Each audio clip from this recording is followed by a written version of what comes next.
محمد عربی کا دین آیا، تاجدار ختم نبوت، زندہ باد زندہ باد، تاجدار ختم نبوت، زندہ باد زندہ باد، لبیک لبیک یا رسول اللہ، لبیک لبیک یا رسول اللہ۔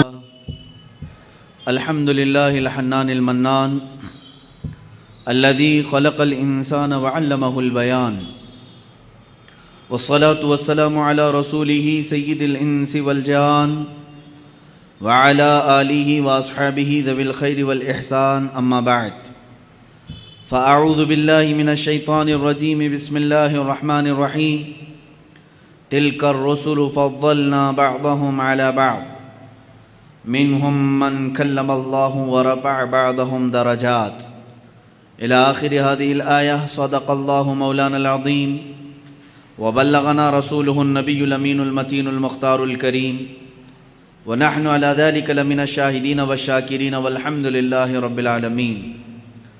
بارگاہ رسالت معاب صلی اللہ تعالی علیہ وسلم میں درود پاک کا ہدیہ پیش کریں۔ اللہم صل علی سیدنا و مولانا محمد معدن الجود والکرم وآلہ واصحابہ الکرام وابنہ الکریم وبارک وسلم صلاة دائمتا سرمدا ابدا۔ اللہ کی سرتاب قدم شان ہے یہ، انسان ہی انسان وہ انسان ہے یہ، قرآن تو ایمان بتاتا ہے انہیں، اور ایمان یہ کہتا ہے میری جان ہے یہ۔ عزیزان گرامی وقار، میلاد مصطفیٰ صلی اللہ تعالیٰ علیہ وسلم کی مناسبت سے جو محافل اور جو مجالس یہاں پر منعقد کی گئی ہیں، آج پہلی محفل پاک ہے۔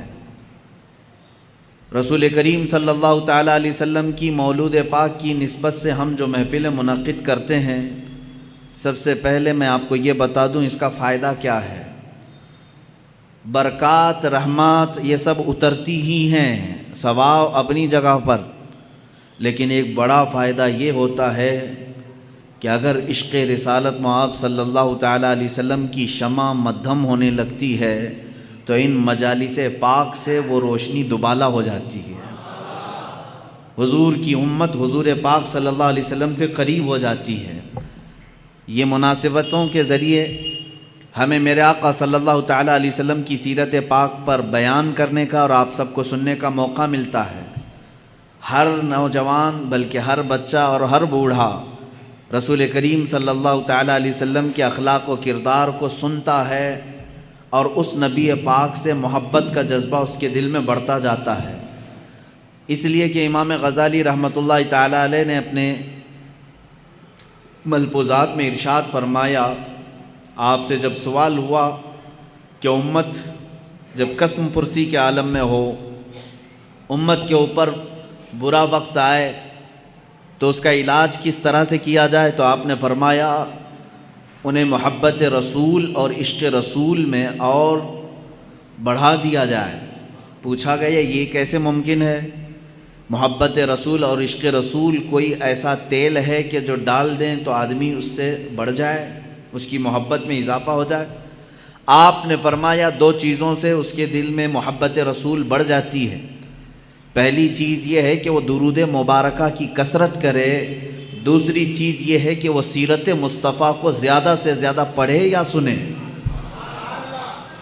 ان دو چیزوں سے وہ اللہ کے حبیب صلی اللہ تعالیٰ علیہ وسلم سے قریب ہو جائے گا، اور امت پر آئی ہوئی بلائیں اور آفات اور یہ قسم پرسی کے جو ایام ہیں یہ ختم ہو جائیں گے۔ یہ دنیاوی فائدہ ہوا۔ آخرت کا فائدہ یہ ہے، اللہ کے حبیب صلی اللہ تعالیٰ علیہ وسلم کی حدیث ہے، صاف اس سے معلوم ہوتا ہے۔ حضور اکرم صلی اللہ علیہ وسلم نے فرمایا المرء مع من احب، آدمی قیامت کے دن اسی کے ساتھ اٹھایا جائے گا جس کے ساتھ دنیا میں وہ سب سے زیادہ محبت کرتا تھا۔ تم جس سے محبت کرتے تھے اسی کے ساتھ قیامت میں اٹھائے جاؤ گے۔ اور اس حدیث پاک کے بعد حضرت انس رضی اللہ تعالیٰ عنہ فرماتے ہیں فخر کرنے لگا میں اپنی زندگی پر، اس لیے کہ میں رسول پاک صلی اللہ علیہ وسلم سے دنیا میں سب سے زیادہ محبت کرتا ہوں، اور اللہ کے حبیب کے فرمان کے مطابق کل قیامت کے دن میں اپنے مصطفیٰ کے ساتھ اٹھایا جاؤں گا۔ میرے عزیزو، یہ ہے سیرت مصطفیٰ کی محفلوں کا فائدہ۔ آپ اللہ کے رسول سے قریب ہوں گے، محبت میں اضافہ ہوگا، اور قیامت کے دن بھی حشر کس کے ساتھ ہوگا؟ مصطفیٰ کریم صلی اللہ تعالیٰ علیہ وسلم کے ساتھ ہوگا۔ آج سے ہم مسلسل اعلان کے مطابق محافل رکھیں گے انشاءاللہ العزیز، جس میں مختلف عنوانات پر حضور پاک صلی اللہ تعالیٰ علیہ وسلم کی سیرت طیبہ پر گفتگو کرنے کی ہم سعادت حاصل کریں گے۔ آج میں سب سے پہلے اس بات کو آپ کے سامنے بتا دوں کہ آج کے عنوان کے مطابق میں نے آیت کریمہ بھی تلاوت کی ہے۔ اللہ عز و جل نے اپنے بندوں کی ہدایت کے لیے 1,24,000 یا کم و بیش انبیاء کرام علیہ السلام کو دنیا میں بھیجا۔ یہ سب کا عقیدہ ہے، نبی آئے، رسول آئے، لیکن ان 1,24,000 کم و بیش انبیاء کرام میں سب سے افضل و اعلیٰ رسول محمد صلی اللہ تعالیٰ علیہ وسلم۔ مجھے آج اسی بات پر گفتگو کرنی ہے کہ جن کے متعلق شعر کہنے والے نعت گو حضرات نے زندگی بھر مدح سرائی کی، قلم ٹوٹ گئے مگر تعریف کا حق ادا نہ ہو سکا۔ اخیر میں یہاں تک کہا لوگوں نے لا یمکن الثناء کما کان حقہ بعد از خدا بزرگ توئی قصہ مختصر۔ فارسی میں یوں کہا کہ آپ کی کما حقہ، جیسے آپ کی شان ہے ویسے تعریف تو کوئی کر ہی نہیں سکتا۔ حاصل کلام گفتگو کا یہ ہے، خدا کے بعد اگر کوئی مرتبہ ہے تو اے پیارے حبیب وہ آپ کا مرتبہ ہے۔ اسی کی ترجمانی اعلیٰ حضرت فاضل بریلوی رضی اللہ تعالیٰ عنہ نے فرمائی۔ آخری اپنے شعر میں فرماتے ہیں لیکن رضا نے ختم سخن اس پہ کر دیا، خالق کا بندہ خلق کا آقا کہوں تجھے۔ ایک مقام ہے، خالق کا بندہ خلق کا آقا کہوں تجھے۔ ایک ہے رب تبارک و تعالیٰ کی ذات، اور اللہ کو چھوڑنے کے بعد پھر تمام مخلوق کی ذات۔ اللہ اور مخلوق کے درمیان اگر کوئی مرتبہ ہے تو وہ میرے آقا کا مرتبہ ہے۔ اتنا نہ بڑھاؤ کہ خدا تک پہنچ جائے، اور کبھی اتنا نہ گھٹاؤ کہ وہ عام بندہ بن جائے۔ اسی لیے اعلیٰ حضرت رضی اللہ تعالیٰ عنہ فرماتے ہیں ممکن میں یہ قدرت کہاں، واجب میں یہ عبدیت کہاں۔ یعنی اگر میں یہ سمجھ لوں کہ یہ قدرت کے برابر ہے حضور پاک کی ذات، یہ بھی جائز نہیں۔ میں حضور صلی اللہ تعالیٰ علیہ وسلم کو خدا نہیں کہہ سکتا، میرا عقیدہ نہیں ہے۔ ہم تثلیث کی طرح قائل نہیں ہیں، جیسے عیسیٰ علیہ السلام کو خدا کا بیٹا کہہ گئے۔ مسلمان اپنے رسول سے بے انتہا محبت کرتا ہے لیکن خدا کا درجہ نہیں دیتا۔ اعلیٰ حضرت فرماتے ہیں ممکن میں یہ قدرت کہاں، واجب میں عبدیت کہاں۔ یعنی عام بندہ کہوں یہ بھی نہیں بنتا مجھ سے، قدرت کہوں یہ بھی نہیں بنتا۔ حیران ہوں، یہ بھی ہے خطا، یہ بھی نہیں وہ بھی نہیں، عام بندہ بھی نہیں اور قدرت بھی نہیں۔ حق یہ کہ ہیں عبد الہ۔ اعلیٰ حضرت رضی اللہ تعالیٰ عنہ نے اس کے جواب میں ارشاد فرمایا یعنی یہ قدرت بھی نہیں ہے اور ایک عام عبد بھی نہیں ہے، اب ہے کیا؟ اس کو ایک دوسرے شعر سے میں کہتا ہوں، میں مانتا ہوں اے عقل والو میرا محمد خدا نہیں ہے، میں مانتا ہوں اے عقل والو میرا محمد خدا نہیں ہے، مگر دلوں میں یہ نقش کر لو کہ وہ خدا سے جدا نہیں ہے۔ یہ ہے مقام مصطفیٰ صلی اللہ تعالیٰ علیہ وسلم۔ ہاں، ان کی طرح نہ بنو جو کہتے ہیں وہ عام بشر ہیں، اور نہ ان کی طرح بنو کہ حضور کو وہ یہ کہتے ہیں کہ جیسے مدینے میں خدا ہو کر اتر پڑا۔ ہم نہ غلو کرنے والوں میں سے ہیں اور نہ گستاخی کر کے نیچا دکھانے والوں میں سے ہے۔ ہمارا عقیدہ اہل سنت کا یہ ہے، اللہ رب العزت کی ساری مخلوق میں اگر سب سے افضل کوئی انسان ہے وہ محمد رسول اللہ صلی اللہ علیہ وسلم۔ افضلیت مصطفیٰ صلی اللہ تعالیٰ علیہ وسلم پر ایک نہیں دو نہیں بے شمار دلیلیں موجود ہیں، قرآن کی بھی حدیث کی بھی۔ قرآن کہتا ہے تلک الرسل فضلنا بعضهم علی بعض، یہ وہ رسول ہیں جن میں سے ہم نے بعض کو بعض پر فضیلت دی ہے۔ رسولوں میں بعض کو بعض پر فضیلت دی گئی ہے یا نہیں ہے؟ اللہ تعالیٰ نے چند نبیوں کا ذکر اس میں فرما دیا.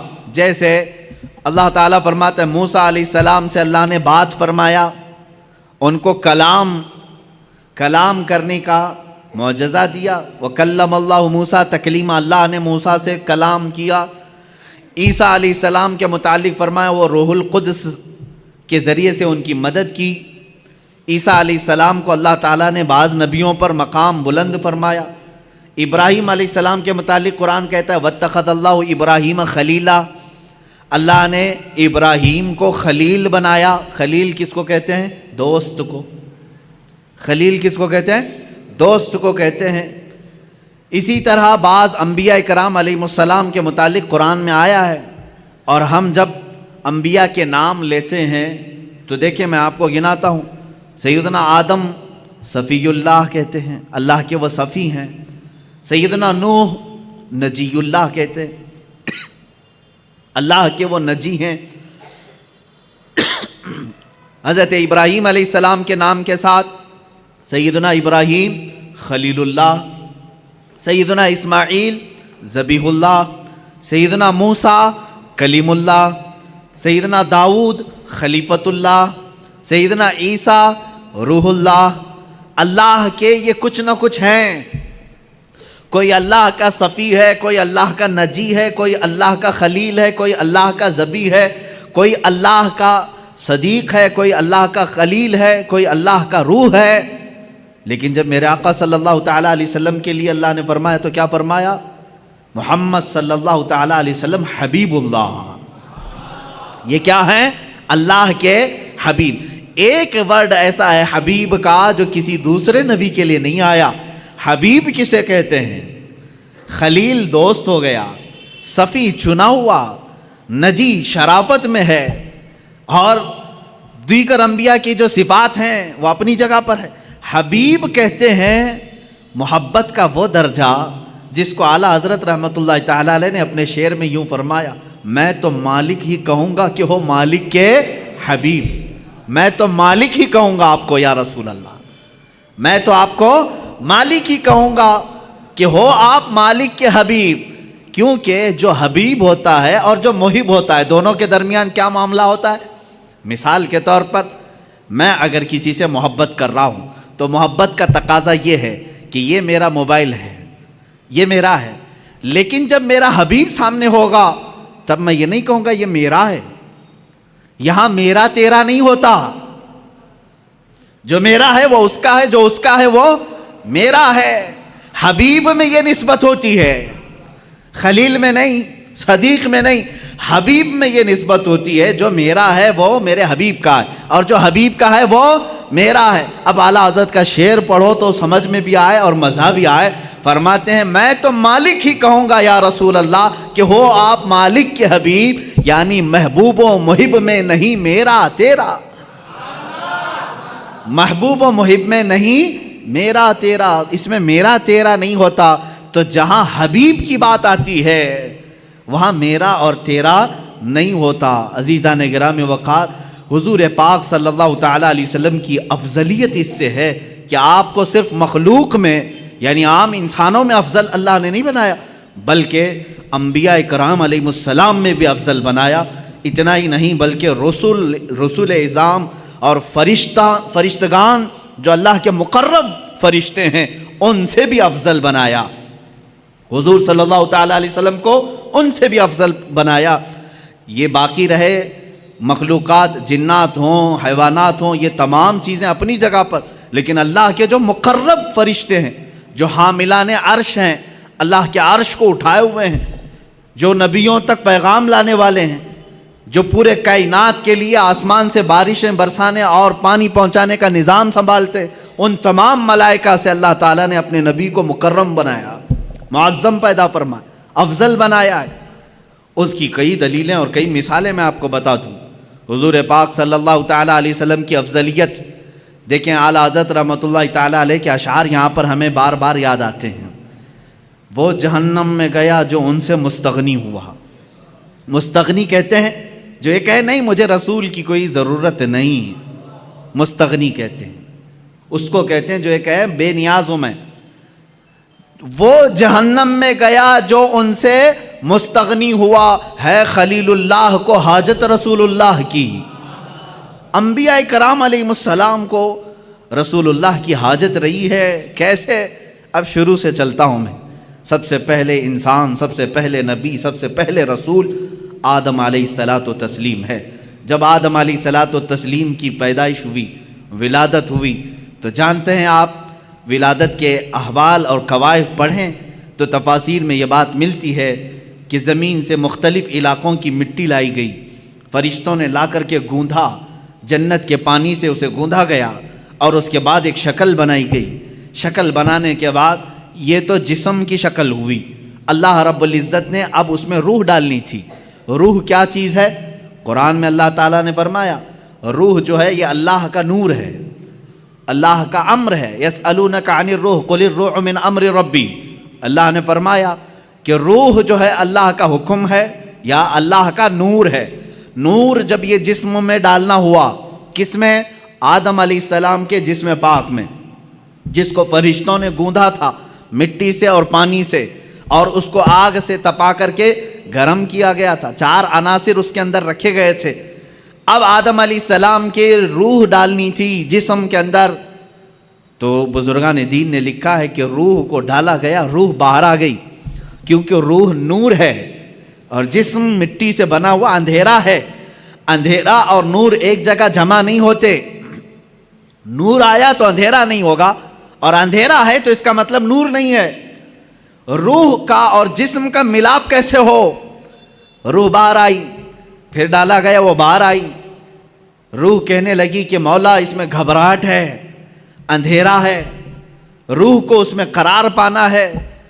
بزرگان دین ائمہ تفاسیر نے لکھا ہے کہ اللہ تعالیٰ نے روح کو اس کے اندر قرار رکھنے کے لیے آدم علیہ السلام کی پیشانی میں نور محمدی کو رکھا، مصطفیٰ کریم صلی اللہ تعالیٰ علیہ وسلم کے نور پاک کو رکھا، اور پھر روح کو ڈالا گیا۔ آدم علیہ السلام کے جسم پاک میں روح آئی، آپ کو پہلی مرتبہ ایک چھینک آئی، اور آپ نے الحمدللہ کہا۔ یہاں سے ہے انسان کے سانس لینے کی ابتدا۔ میرے عزیزو، کائنات پہ سب سے پہلا انسان جو روح والا بنا اور سانس لینے کے قابل بنا، تو میں یہ کہتا ہوں کہ وہ نور محمدی کے صدقے میں سانس لیا۔ سانس لیا ہے کس کی بدولت؟ نور محمدی کے بدولت۔ مصطفیٰ کریم صلی اللہ تعالیٰ علیہ وسلم کا نور پاک آدم علیہ السلام کی پیشانی میں رکھا گیا۔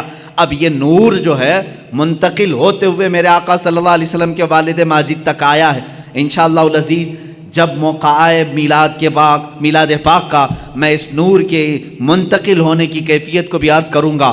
آدم علیہ الصلاۃ والتسلیم کی بیداری کس کی بدولت؟ نور محمدی کی بدولت۔ جب آپ بیدار ہوئے، اتنا ہی نہیں، جلوہ محمدی کو کہاں کہاں دیکھو، جہاں دیکھا وہاں پایا۔ آدم علیہ السلام جب بیدار ہوئے، فرشتوں کو حکم ہوا کہ انہیں سجدہ کرو، فرشتے سجدہ کیے، ابلیس انکار کیا، مردود ہوا، اور اس کے بعد آدم علیہ الصلاۃ والتسلیم کو جنت میں ٹھہرایا گیا۔ آدم علیہ السلام جنت کے ہر دروازے کو دیکھتے، ہر دیوار کو دیکھتے، فرماتے ہیں ہر دروازے پر، ہر دیوار پر لکھا ہوا تھا لا الہ الا اللہ احمد رسول اللہ۔ آسمانوں میں میرے نبی کا نام کیا ہے؟ احمد ہے، زمینوں میں میرے آقا کا نام محمد ہے۔ عزیزان گرامی، آدم علیہ السلام نے جگہ جگہ پر کیا نام دیکھا؟ حضور پاک صلی اللہ علیہ وسلم کا نام رب ذوالجلال کے نام کے ساتھ۔ آپ سنیے، یہ خیال آپ کے دل میں تھا، سوال بھی کیا آپ نے مولا سے، اے رب ذوالجلال، تیرے نام کے ساتھ یہ ایک دوسرا نام کس کا ہے؟ اللہ رب العزت نے فرمایا وہ میرے حبیب کا نام ہے۔ وہ کہاں رہتا ہے؟ اللہ نے فرمایا وہ تو تیری ہی نسل میں بآخری زمانے میں پیدا ہوگا۔ یہ بات آئی گئی۔ آدم علیہ الصلاۃ والتسلیم کو اللہ تعالیٰ نے جنت میں ٹھہرانے کے بعد حکم فرمایا تھا، آپ کے جسم پاک سے حوا کو پیدا کیا گیا، اور اس کے بعد حکم ہوا کہ تم دونوں جنت میں ٹھہری رہو، لیکن ایک درخت تھا جنت میں جس کے قریب جانے سے اللہ نے منع فرمایا تھا، لا تقربا هذه الشجرہ، اس درخت کے قریب مت جانا۔ اللہ بہتر جانتا ہے وہ کیا حکمت تھی۔ اس درخت کے متعلق بڑے الگ الگ اقوال ہیں، وہ کون سا درخت تھا، کس پھل کا درخت تھا، لیکن بس اتنا تھا کہ اللہ نے وہاں جانے سے منع کیا تھا۔ ابلیس جو کہ شیطان ہو چکا تھا، اللہ نے اسے راندہ بارگاہ کر چکا تھا اور مردود بنا دیا تھا۔ ابلیس کا کام یہ تھا کہ وہ چیلنج کر دیا تھا اپنے رب تعالیٰ سے کہ میں اب آدم اور اس کی پوری اولاد کو گمراہ کرتا رہوں گا۔ اللہ تعالیٰ نے فرمایا کہ تجھے قیامت تک کا موقع ہے، جتنے لوگوں کو گمراہ کر سکتا ہے کر۔ ابلیس وہیں سے ابتدا کرتا ہے، آدم علیہ السلام سے ہی وسوسے ڈالنا شروع کیا۔ فوسوس لہما الشیطان، قرآن میں ہے ان دونوں کو وسوسہ ڈالا شیطان نے۔ کس کو؟ آدم علیہ السلام اور حضرت حوا کو، ہماری ماں کو اور ہمارے باپ کو وسوسہ ڈالا، یہ کہہ کر کے کہ تمہیں معلوم ہے اس درخت کے قریب جانے سے کیوں منع کیا ہے تمہیں اللہ نے؟ انہوں نے پوچھا کیوں؟ کہا اگر تم یہ درخت کا پھل کھا لو گے الا ان تکونا ملکین او تکونا من الخالدین، اس نے کہا کہ اگر تم یہ پھل کھا لو گے تو یا تو بڑے معزز فرشتے بن جاؤ گے یا تو ہمیشہ جنت میں ہی رہو گے، اور جو نہیں کھاتا وہ جنت سے نکل جائے گا۔ ان کو ایسا لگا کہ جنت چھوڑنا نہیں چاہیے۔ تو ہو سکتا ہے انبیاء کرام علیہ السلام کی بات ہے، میں بڑے ادب سے یہاں کہوں گا، آدم علیہ السلام اور حضرت بی بی حوا کے درمیان بات چیت ہوئی، آخر کار وہ پھل کھا لیے، قریب بھی گئے، پھل کھا بھی لیے، اور اللہ رب العزت کا عتاب ہوا۔ اللہ نے فرمایا اب اترو، تم زمین پر جاؤ۔ زمین پر اتار دیا گیا، دونوں کو الگ الگ اتارا گیا۔ حضرت آدم علیہ السلام کو اللہ تعالیٰ نے سرندیب پہاڑ پر اتارا، بی بی حوا کو جدہ میں عرب کے علاقے میں اتارا، دونوں الگ الگ زندگی گزارتے رہے۔ لیکن آدم علیہ السلام کو اس پھل کے کھانے پر افسوس رہا، روتے رہے، توبہ کرتے رہے، بار الہ تو نے منع کیا تھا، میں کھا لیا، تو مجھے معاف کر۔ آدم علیہ السلام سب سے زیادہ رونے والوں میں شمار ہوتے ہیں، اتنا روئے تھے کہ تقریباً 300 سال کا عرصہ گزر گیا تھا۔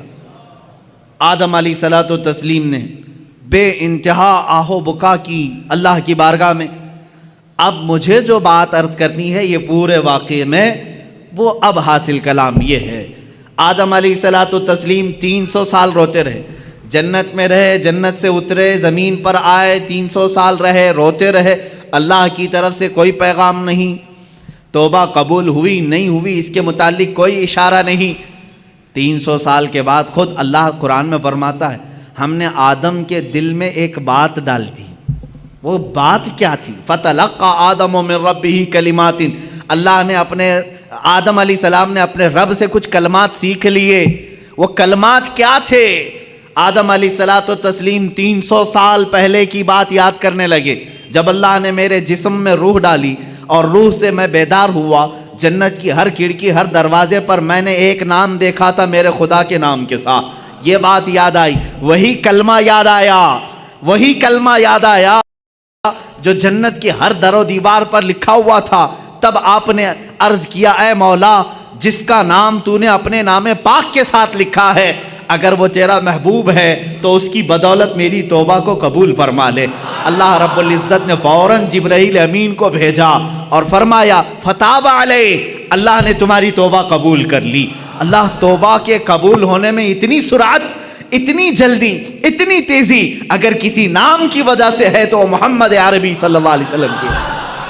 قرآن نے یہی کہا ہے اگر اے مومنو اگر تم اپنی جانوں پر ظلم کر لو، گناہ ہو جائے تو کہاں آؤ؟ قرآن میں ہے مسجد میں آؤ نہیں، کعبے میں آؤ نہیں، اے مومنو تم میرے رسول کے پاس آؤ، جاؤکا، اے رسول یہ تمہارے پاس آ جائیں، اور اگر آپ ان کے لیے سفارش کر دیں تو اللہ ان کی توبہ قبول کرے گا۔ اب اندازہ کریں آدم علیہ السلام کی توبہ قبول ہوئی، برکت کس کی تھی؟ محمد عربی صلی اللہ علیہ وسلم کی۔ مصطفیٰ کریم صلی اللہ تعالیٰ علیہ وسلم کا نام پاک آپ نے لیا اور دعا قبول ہوئی۔ اب سنیے ایک اور مزے کی بات، بعض روایات میں یہ بات ملتی ہے کہ آدم علیہ السلام خوش ہوئے، جبرائیل آئے جنت سے پیغام لے کر، اللہ تعالیٰ نے آپ کی توبہ قبول فرمائی۔ آدم علیہ السلام نے کہا وہ نام اتنی برکت والا، وہ نام اتنی عظمت والا، وہ نام اللہ رب العزت کی بارگاہ میں اتنے مقام و مرتبے والا، اے مولا اس نام پاک کی ذات اور اس کی ہستی کا ایک بار مجھے بھی تو دیدار کرا دے، ایک بار مجھے دیدار کرا دے۔ جو لوگ یہ کہیں کہ حضور پاک صلی اللہ علیہ وسلم کو 40 سال کے بعد نبوت ملی تھی، وہ یہ بات سنیں، ابھی دنیا وجود میں ہی نہیں آئی، کوئی بچے نہیں ہوئے آدم علیہ السلام کے، تب آدم علیہ السلام عرض کر رہے مولا اس شکل محمدی کو میں دیکھنا چاہتا ہوں جس کی بدولت میری دعا قبول ہوئی۔ اللہ تبارک و تعالیٰ نے آدم علیہ السلام سے فرمایا کہ تم اپنے دونوں انگوٹھوں کے ناخنوں میں دیکھو، یہ بیان کیا ہے کہ دونوں انگوٹھوں کے ناخنوں میں آپ نے دیکھا حضور پاک صلی اللہ تعالیٰ علیہ وسلم کا نور پاک ان کے انگوٹھوں میں رکھا گیا۔ آدم علیہ السلام نے بڑھ کر کے اس کو چوما اور اپنی آنکھوں سے لگا لیا۔ یہ ہمارا بھی آج طریقہ ہے۔ ظاہر سی بات ہے اصلی اولاد وہی ہے جو اپنے باپ کے طریقے پہ چلتی ہے۔ محمد صلی اللہ تعالیٰ علیہ وسلم، ہم کس کے طریقے پر چل رہے ہیں؟ باپ کے طریقے پر چل رہے ہیں۔ جو باپ کا نہ ہو اسے تکلیف ہو۔ ہم آدم علیہ السلام کی آل میں ہیں، اولاد میں ہیں، ہم اپنے باپ کے طریقے پر چل رہے ہیں۔ عزیزان گرامی وقار، مجھے یہاں پر افضلیت مصطفیٰ عرض کرنی ہے، میرے آقا صلی اللہ تعالیٰ علیہ وسلم کی بات میں کمپیر اور موازنہ کر کے نہیں دکھا سکتا، کیونکہ حضور صلی اللہ علیہ وسلم نے فرمایا اس طرح نہ کرو کہ ایک نبی کو گراؤ دوسرے نبی کو بڑھاؤ۔ سارے انبیاء کرام علیہ السلام نبوت اور رسالت میں برابر ہیں، لیکن کچھ خصوصیتیں اللہ نے ان کو عطا کی ہیں۔ اس کا مطلب یہ نہیں کہ ہم کسی بھی دوسرے نبی کی توہین کریں گے، ہرگز نہیں۔ ہر نبی کا اپنا مقام ہے، ہر نبی کا اپنا ایک مقام و مرتبہ ہے، لیکن میرے مصطفیٰ صلی اللہ علیہ وسلم کی شان پاک الگ ہے۔ اعلیٰ حضرت فاضل بریلوی رحمۃ اللہ تعالیٰ علیہ نے فرمایا ہے خدا کی رضا چاہتے ہیں دو عالم۔ ساری دنیا کس کی رضا چاہتی ہے؟ آپ کیا کہتے ہو، کیا چاہتے ہو؟ اللہ ہم سے راضی ہو جائے۔ کون نہیں کہتا؟ انبیاء کہہ رہے ہیں اللہ راضی ہو جائے، اولیاء کہہ رہے ہیں اللہ راضی ہو جائے، جنات کہہ رہے ہیں اللہ راضی ہو جائے، فرشتے کہہ رہے ہیں اللہ راضی ہو جائے، حتیٰ کہ نباتات حیوانات سارے یہ کہتے ہیں اللہ راضی ہو جائے۔ خدا کی رضا چاہتے ہیں دو عالم، خدا چاہتا ہے رضائے محمد۔ یہ ہے میرے آقا کا مقام، خدا چاہتا ہے رضائے محمد۔ اب دیکھیں حضور پاک صلی اللہ تعالیٰ علیہ وسلم کی افضلیت پاک، حضرت بی بی رابعہ بصریہ رضی اللہ تعالیٰ عنہ سے پوچھا گیا قرآن میں کوئی ایسی آیت جو پوری امت کے لیے بہت حوصلے والی ہو، کون سی ہے؟ بعض لوگ یہ کہتے ہیں اللہ نے فرمایا لا تقنطوا من رحمت اللہ، تم اللہ کی رحمت سے نا امید مت ہو، فَإِنَّهُ يَغْفِرُ الذُّنُوبَ جَمِيعًا إِنَّ اللَّهَ يَغْفِرُ الذُّنُوبَ جَمِيعًا، اللہ بے شک سارے گناہوں کو معاف کرے گا۔ آیت ہے کہ نہیں حوصلہ دلانے والی؟ اللہ نے فرمایا اے لوگو اللہ کی رحمت سے نا امید مایوس نہ ہو، اللہ سارے گناہوں کو معاف کرے گا۔ بعض لوگ یہی کہتے ہیں یہ آیت ہے حوصلہ دلانے والی، بہت حوصلہ ہے، لیکن حضرت رابعہ بصریہ فرماتی ہیں نہیں، میں سمجھتی ہوں ایک دوسری آیت ہے۔ پوچھا گیا وہ کون سی ہے؟ کہا سورہ والضحیٰ میں ہے، اللہ تعالیٰ نے فرمایا وَلَسَوْفَ يُعْطِيكَ رَبُّكَ فَتَرْضَىٰ، اے رسول ان قریب آپ کو آپ کا رب اتنا دے گا کہ آپ راضی ہو جائیں گے۔ کہا اس میں امت کی کیا بھلائی ہے؟ سوال کیا تھا؟ امت کے لیے، تمام انسانوں کے لیے حوصلے والی کوئی آیت ہے، بخشش والی کوئی آیت ہے؟ تو وہ بعض علماء نے کہا لا تقنطوا من رحمت اللہ، یہ آیت ہے رحمت کی، اللہ کی رحمت سے مایوس نہ ہو، اللہ سب گناہ معاف کرے گا۔ اس سے تو سمجھ میں آ رہا ہے کہ لوگوں کے گناہ معاف ہوں گے، لیکن رابعہ بصریہ فرما رہی ہیں نہیں، آیت یہ ہے رسول کو اللہ فرما رہا ہے اے رسول آپ کو اللہ اتنا دے دے گا کہ عنقریب آپ کو اتنا دے گا کہ آپ راضی ہو جائیں گے۔ تو اس میں تو رسول کی رضا کی بات ہے، یہاں تمام انسانوں کا کیا بھلا ہے؟ حضرت رابعہ بصریہ فرماتی ہیں اس لیے کہ ہمیں معلوم ہے رسول اس وقت تک راضی نہیں ہوں گے جب تک سب کی بخشش نہ ہو جائے، جب تک سارے ایمان والوں کی بخشش نہ ہو جائے تب تک رسول راضی نہ ہوں گے۔ یہ سب سے بڑی آیت رحمت ہے کہ رسول کی رضا جب تک نہ ہوگی اللہ دیتا رہے گا، دیتا رہے گا۔ عزیزان گرامی، افضلیت مصطفیٰ صلی اللہ تعالیٰ علیہ وسلم، انبیاء کرام کو جو مقامات ملے وہ اپنی جگہ پر ہے، اس لیے کہ شاعر نے کہا ہے کہ حسن یوسف دم عیسیٰ ید بیضاداری، آنچے ہمہ خوباں دارند تو تنہا داری۔ یا رسول اللہ صلی اللہ علیہ وسلم، یوسف کا حسن بھی آپ کے اندر ہے، عیسیٰ علیہ السلام کی قوت و طاقت جو آپ مردوں کو زندہ کرتے تھے، آقا آپ کے اندر وہ بھی جمال ہے۔ حسن یوسف دم عیسیٰ ید بیضا، عیسیٰ علیہ السلام کی قوت اور موسیٰ علیہ السلام کے معجزوں کا کمال بھی آپ کے اندر ہے۔ آنچے ہما خوباں دارند، یہ سارے نبی جتنے معجزے رکھتے تھے، یا رسول اللہ تو تنہا داری، آپ کے اکیلے کے اندر وہ سب موجود ہیں، وہ ساری چیزیں اللہ نے آپ کو انعام میں عطا کی۔ میں تفصیل سے اگر بتاتا چلوں تو سارے معجزات ایک الگ عنوان ہے، انشاءاللہ 12 روز کے اندر معجزات مصطفیٰ بھی میں عرض کروں گا، لیکن اولیاء انبیاء کرام علیہ السلام میں افضلیت جس رسول کو حاصل ہے وہ میرے آقا صلی اللہ علیہ وسلم کی شان۔ دیکھیں اللہ تبارک و تعالیٰ نے حضور اکرم صلی اللہ تعالیٰ علیہ وسلم کو اولین کا بھی سردار بنایا، آخرین کا بھی سردار بنایا۔ خود میرے آقا فرماتے ہیں انا سید الاولین والآخرین، میں اولین کا بھی سردار ہوں، آخرین کا بھی سردار ہوں، اور یہی سرداری ہی تو ہے۔ سب سے بڑی افضلیت کہاں ثابت ہوتی ہے؟ اس وقت جب اللہ رب العزت معراج میں اپنے حبیب کو بلا رہا ہے، ایک طرف لن ترانی ہے، ایک طرف لن ترانی، لن ترانی قرآن میں آئی ہوئی آیت میں بتا رہا ہوں۔ موسیٰ علیہ السلام اللہ رب العزت کی بارگاہ میں بار بار یوں عرض کر رہے تھے، ربی ارینی، اے اللہ تو مجھے اپنا جلوہ دکھا دے، اے اللہ تو مجھے اپنا دیدار کرا دے۔ اللہ فرماتا ہے لن ترانی، اے موسیٰ تو ہرگز مجھے نہیں دیکھ سکے گا۔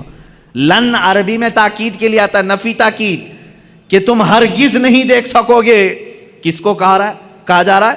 موسیٰ علیہ السلام۔ آپ نے بار بار اصرار کیا تو اللہ تعالیٰ نے فرمایا ٹھیک ہے، کوہ طور پر آ جاؤ، کوہ طور پر آ جاؤ، نالین نیچے اتارو۔ موسیٰ علیہ السلام کو کیا کہا جا رہا ہے؟ نالین، چپل اپنے نیچے اتارو، کوہ طور پر آؤ، اور اللہ رب العزت اپنی پوری ذات نہیں، اپنی ایک تجلی کا اظہار تم پر کرے گا۔ اگر دیکھ سکو تو دیکھ لو، اس کے بعد دوسری منزلیں ہوں گی۔ قرآن کی آیت ہے 9ویں پارے کی، اللہ فرماتا ہے فلما تجلی ربہ للجبل جعلہ دکا وخر موسیٰ صعقا۔ اللہ تعالیٰ نے حکم فرمایا موسیٰ سامنے والے پہاڑ کی طرف دیکھتے رہو، اس درخت کی طرف جو پہاڑ کے اوپر ہے۔ اس درخت پر اللہ رب العزت نے اپنے جمال کی، جلال کی تجلیات میں سے سوئی کے ناکے سے بھی کم، سوئی کا ناکا ہوتا کتنا ہے؟ بہت چھوٹا سا، سوئی کی انی، اس سے بھی کم حصہ اپنی تجلی کا، اپنی نور کا ظاہر فرمایا۔ قرآن کہتا ہے جعلہ دکا، پورا پہاڑ زلزلہ میں تبدیل ہوا، زلزلے میں آ گیا، پورا پہاڑ جل گیا۔ وَخَرَّ مُوسَىٰ صَعِقًا، اور غش کھا کر کے موسیٰ علیہ السلام زمین پر گر گئے، غش کھا گئے، دیکھ نہیں سکے کس چیز کو؟ جو سوئی کے ناکے کے برابر رب ذوالجلال کی تجلی تھی۔ فَلَمَّا أَفَاقَ قَالَ سُبْحَانَكَ تُبْتُ إِلَيْكَ، جب وہ بیدار ہوئے، موسیٰ علیہ السلام نے کہا اے اللہ تیری بلندی ہو، تیری پاکی ہو، میں رجوع کرتا ہوں اپنی اس بات سے جو پہلے کہہ رہا تھا کہ اے اللہ تو مجھے دکھا دے۔ پھر دوبارہ انہوں نے یہ بات نہیں کہی کہ اے اللہ تو مجھے دکھا دے، اے اللہ تو مجھے اپنا دیدار کرا دے۔ یہ تو موسیٰ علیہ الصلوۃ والتسلیم کی شان ہے، کیونکہ اللہ تعالیٰ نے فرمایا کسی بشر میں یہ طاقت نہیں کہ وہ براہ راست اپنے رب کو دیکھ سکے، کسی بشر کے اندر یہ آنکھیں دی نہیں گئیں کہ وہ براہ راست اپنے پیدا کرنے والے خالق کو دیکھ سکے۔ لیکن یہی معاملہ جب میرے آقا کے ساتھ ہوا، 26 رجب المرجب ہے، اللہ کے حبیب صلی اللہ تعالیٰ علیہ وسلم اپنے دولت قدے پر حضرت ام ہانی کے گھر پر آرام فرما رہے ہیں۔ جبرائیل امین آئے اور آ کر کے میرے آقا صلی اللہ تعالیٰ علیہ وسلم کو بیدار کر رہے ہیں، تو بیداری کا طریقہ بھی بتایا گیا ہے۔ انہوں نے اپنی پیشانی حضور کے تلووں سے لگائی، ٹھنڈک سے آپ بیدار ہوئے۔ پوچھا جبرائیل اس وقت آنا کس بات کا ہے؟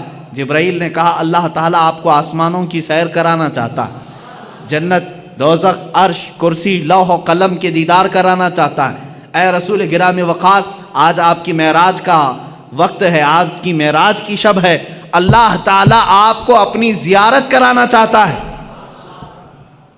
حضرت جبرائیل امین نے جب یہ کہا، حضور اکرم صلی اللہ تعالیٰ علیہ وسلم اٹھے، بیدار ہوئے اور وہاں سے مسجد حرم شریف تشریف لے گئے۔ براق آپ ہی کے لیے بنائی گئی سواری، اس پر اس سے پہلے نہ کوئی سوار ہوا نہ ان کے بعد کوئی سوار ہوا۔ یہ حضور کی خصوصیات میں سے ہے۔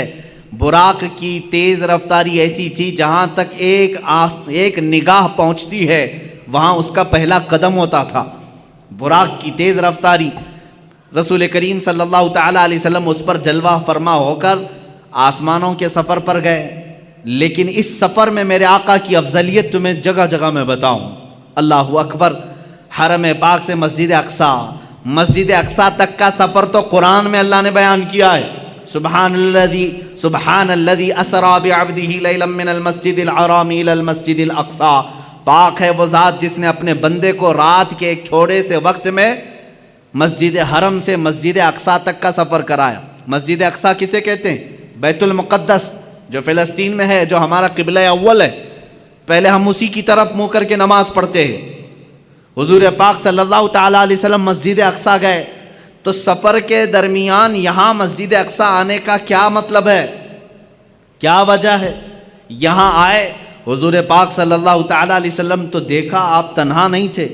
آدم علیہ السلام سے لے کر عیسیٰ علیہ السلام تک جتنے نبی دنیا میں آئے سب کے سب وہاں جمع تھے، سب کے سب جمع تھے۔ حضور پاک صلی اللہ علیہ وسلم جیسے ہی تشریف لائے، سبوں نے حضور اکرم صلی اللہ علیہ وسلم کا استقبال کیا۔ اللہ کے حبیب صلی اللہ تعالیٰ علیہ وسلم پیدا ہونے کے اعتبار سے سب سے آخری زمانے میں آئے ہیں، لیکن جب مسجد اقصی میں گزر رہے تھے تو سب سے آگے مصلی پر آپ تشریف فرما تھے۔ سب سے پہلے آپ مصلی پر تشریف لے گئے، آپ نے انبیاء کرام علیہ السلام کی امامت فرمائی۔ اب یہ ایک الگ نماز ہے، جبکہ نماز تو معراج کے بعد ہم کو ملی ہے۔ وہ نماز انبیاء کی مخصوص نماز تھی، وہ تو صرف میرے آقا کی امامت دکھانی مقصود تھی۔ اس نماز کو نہ میں جمعہ سے تشبیہ دے سکتا ہوں نہ عید سے تشبیہ دے سکتا ہوں، اس لیے کہ نہ دنیا میں ایسی کوئی نماز ہوئی ہے نہ ہوگی جس کا امام سید الانبیاء اور مقتدی سارے رسول، سارے انبیاء۔ ایسی نماز کہاں؟ وہ خود اپنی اپنی شریعتوں کے مالک، اپنی اپنی امتوں کے آقا، لیکن آج میرے نبی کی اقتداء میں مقتدی بنے ہوئے تھے۔ لیکن اس نماز کا ایک الگ حال ہے۔ حضور نے امامت فرمائی، امام ہی خطبہ دیتا ہے یا نہیں؟ جمعہ میں جو نماز پڑھایا وہی خطبہ دے رہا ہے، عید میں جو نماز پڑھایا وہی خطبہ دے رہا ہے، لیکن اس نماز کا حال ایسا نہیں تھا۔ حضور نے امامت تو فرمائی، خطبہ سب سے پہلے آدم علیہ السلام نے دیا، پھر ابراہیم علیہ السلام نے دیا، پھر اسماعیل علیہ السلام نے دیا، پھر موسیٰ علیہ السلام نے دیا، پھر عیسیٰ علیہ السلام نے دیا۔ کئی انبیاء کرام علیہ السلام خطبہ دے رہے تھے۔ یہ کیا خطبہ تھا؟ ہر نبی آتے تھے محمد عربی صلی اللہ علیہ وسلم کی تعریف بیان کرتے تھے۔ میرے عزیزوں، پھر کہتے ہو مولود کی محفل شرک و بدعت ہے، ان انبیاء کرام کو کیا فتویٰ دو گے جو نبی بازو بیٹھے ہیں اور ان کی تعریف میں وہ مدح سرائی کر رہے ہوں؟ حضور پاک صلی اللہ تعالیٰ علیہ وسلم کی تعریف بیان کرنا، یہی تو مولود کی محفل ہے، یہی تو میلاد کی محفل ہے۔ میلاد کی محفل میں مجھے بتاؤ کیا گانے بجانے ہوتے ہیں، کیا ڈھول باجے ہوتے ہیں؟ یہاں سیرت مصطفیٰ بیان کی جا رہی ہے، یہی تو ہم بیان کر رہے ہیں۔ اللہ کے نبی سب سے اعلیٰ ہیں، سب سے افضل ہیں، سب سے اشرف ہیں، سب سے اکرم ہیں۔ حضور کی تعریف بیان کرنا یہ تو معراج کے سفر میں انبیاء کی بھی سنت ہے۔ مسجد اقصی میں سارے نبیوں نے خطبہ دیا، وہ کتنا وقت لگا ہوگا اللہ ہی بہتر جانے، اللہ ہی بہتر جانے۔ نبیوں کی طاقت و قوت اپنی جگہ پر، اس کو آپ گیس نہیں کر سکو گے۔ اللہ نے نبیوں کو کیا طاقت دی ہے، کون سی قوت ہے؟ یہاں لوگ حضور کی طاقت ناپنے کی کوشش کر رہے ہیں، دوسرے نبیوں کی طاقت ان کا اندازہ نہیں کر سکو گے۔ نماز ادھر پڑھائی، جلسہ ختم ہوا، حضور پاک صلی اللہ علیہ وسلم پھر سفر پر روانہ ہوئے۔ کہاں؟ اب آسمانوں کا سفر تھا، جبکہ فرمایا گیا ہے آسمانوں کا سفر براق پر، اور وہ بھی تیز رفتار براق۔ لیکن حدیث میں یہ ملتا ہے میرے آقا صلی اللہ تعالیٰ علیہ وسلم پہلے آسمان پر جب پہنچے، دروازہ کھٹکھٹایا گیا، آسمان کا دروازہ ہے، یہ اللہ بہتر جانے۔ فرشتوں نے دروازہ کھولا اور جیسی پہلے آسمان پر آپ گئے، میرے آقا فرماتے میں نے آدم علیہ السلام سے ملاقات کی، کس سے؟ آدم علیہ السلام سے ملاقات کی. آدم علیہ السلام وہاں استقبال کے لیے تھے. ہر آسمان پر اللہ کے نبی صلی اللہ علیہ وسلم نے ایک ایک نبی سے ملاقات کی. حضرت یوسف علیہ السلام سے, حضرت عیسیٰ علیہ السلام سے. ساتویں آسمان پر حضرت ابراہیم علیہ السلام تھے. یہ ہر آسمان پر ایک ایک نبی سے ملاقات کی اور ان نبیوں نے وہاں میرے آقا کا استقبال کیا. کہیں دہن کے گھوڑے دوڑاؤ تو ادھر کے ادھر ہو جاؤ گے, خیالات اور اپنی عقل کو دوڑاؤ گے تو ادھر کے ادھر ہو جاؤ گے. مولانا ابھی تو آپ کہہ رہے تھے رسول سارے نبیوں کی امامت کر رہے تھے, اور ابھی آپ کہہ رہے ہیں کہ وہ آسمانوں پر مل رہے تھے. بات تو ہے نا؟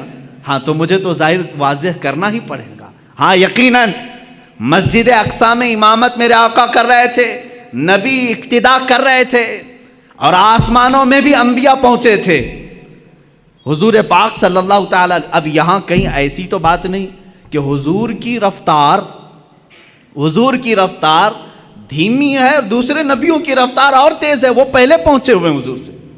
یہ خیال آئے گا, کوئی یہ سوال کرے گا دوسرے رسول تو میرے نبی سے پہلے پہنچ گئے تھے آسمانوں پر, حضور تو بعد میں آئے. میرے عزیز, یہ سفر کو تمہیں سمجھنا ہوگا. یہ سفر عام سفر نہیں ہے, عام سفر نہیں ہے. یہ سفر ایسا ہی ہے جیسا کوئی دولہا اپنے گھر سے نکلتا ہے. دولہا جب اپنے گھر سے نکلتا ہے, کیونکہ ہم نے شروع سے دیکھا ہے اس سفر کو. دیکھتے ہیں آپ, جیسے ہی آپ دولہا بنے, ہمارے ہاں گھوڑوں اور گھوڑیوں کا رواج تو ہے نہیں. یو پی وغیرہ میں آپ جائیں گے تو آج بھی دولہے گھوڑی پر بیٹھتے ہیں سنور کر کے. ہاں, آپ وہ گھوڑی پر بیٹھتے ہیں اور آپ یہاں گاڑی پر بیٹھتے ہیں. بات ایک ہی ہے. جیسے ہی دولہا سج کر سنور کر تیار ہو کر گھر سے نکلتا ہے, ماں باپ ہوتے ہیں, رشتہ دار ہوتے ہیں, کھڑے رہتے ہیں, بھائی بہن. گھر سے جب دولہا رخصت ہو رہا ہوتا ہے, گاڑی میں بٹھانے سے پہلے اس کا صدقہ اتارا جاتا ہے, اور جب دولہا بہت خوبصورت لگتا ہے, ماں کہتی ہے سبحان اللہ, باپ کہتا ہے سبحان اللہ, بھائی کہتے ہیں سبحان اللہ. کہنا بھی چاہیے, اللہ اس کو نظر سے محفوظ رکھے. دولہے کو دیکھ کر کہتے ہیں سبحان اللہ, بہت اچھا لگ رہا ہے, ماشاء اللہ بہت اچھا لگ رہا ہے, کہتے ہیں. اب میرے عزیز, اس سفر کے شروعات میں دولہا جب تیار ہوتا ہے تو رشتہ دار اس کو سبحان اللہ کہتے ہیں. لیکن جب میرے آقا صلی اللہ تعالیٰ علیہ وسلم اپنے گھر سے اٹھائے گئے اور مسجد حرم میں آپ کا سینہ پاک دھویا گیا اور آپ کو سواری پر بٹھایا گیا, اب یہاں نہ کوئی رشتہ دار ہے. میرے آقا صلی اللہ علیہ وسلم تو یتیم تھے, والد بھی نہیں اور والدہ بھی نہیں تھی, اور آپ کے بھائی نہیں تھے, بہنیں نہیں تھیں. اب یہاں اس دولہے کو کون کہے, سواری پر بیٹھا ہے. تب ہم نے قرآن کے 15ویں پارے کو پڑھا. اللہ فرما رہا ہے سبحان الذی اسریٰ بعبدہ. یہ پارہ ہی یہاں سے شروع ہوتا ہے. کوئی اور نہیں کہے گا محبوب, تمہارا خدا کہے گا سبحان اللہ. پاک ہے وہ ذات جس نے تمہیں سوار کرایا ہے. یہ اور شان ہے میرے مصطفیٰ کی. ہم گاڑی پر گھوڑے پر بیٹھیں, رشتہ دار سبحان اللہ کہیں, میرا نبی اگر سواری پر بیٹھے تو اللہ سبحان کہے, ان کا خالق خود کہے سبحان الذی.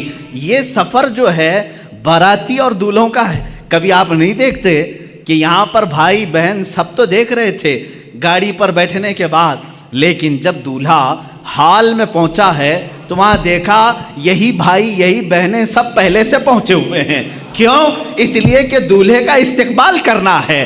یہ سفر دولہے کا استقبالی سفر ہے. یہی میرے عزیزو, جب میرے آقا معراج کے سفر میں تھے, یہاں امامت تو کی مسجد اقصیٰ میں, خطبے تو سب کے سنے, لیکن جب آسمانوں پر پہنچنا تھا تو حضور کا جو گھوڑا تھا براق ہے, وہ دھیمی رفتار سے چل رہا تھا جیسے دولہے کی سواری چلتی ہے. اور انبیاء پہلے سے پہنچے ہوئے تھے, اس لیے نہیں کہ وہ نبی سے زیادہ رفتار رکھتے ہیں, اس لیے پہنچے تھے کہ دولہے کا انہیں استقبال کرنا تھا.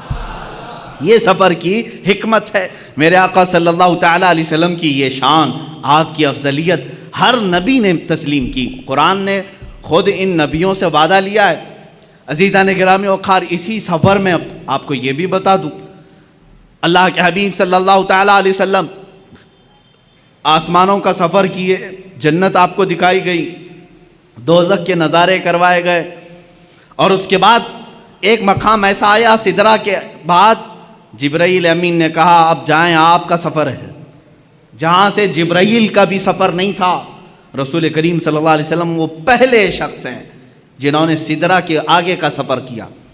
حضور پاک صلی اللہ تعالیٰ علیہ وسلم جس جگہ گئے اس کو کہتے ہیں لامکان. لامکان کا مطلب ہے جس جگہ کا کوئی نام ہی نہیں، تم نام نہیں رکھ سکتے اس کا.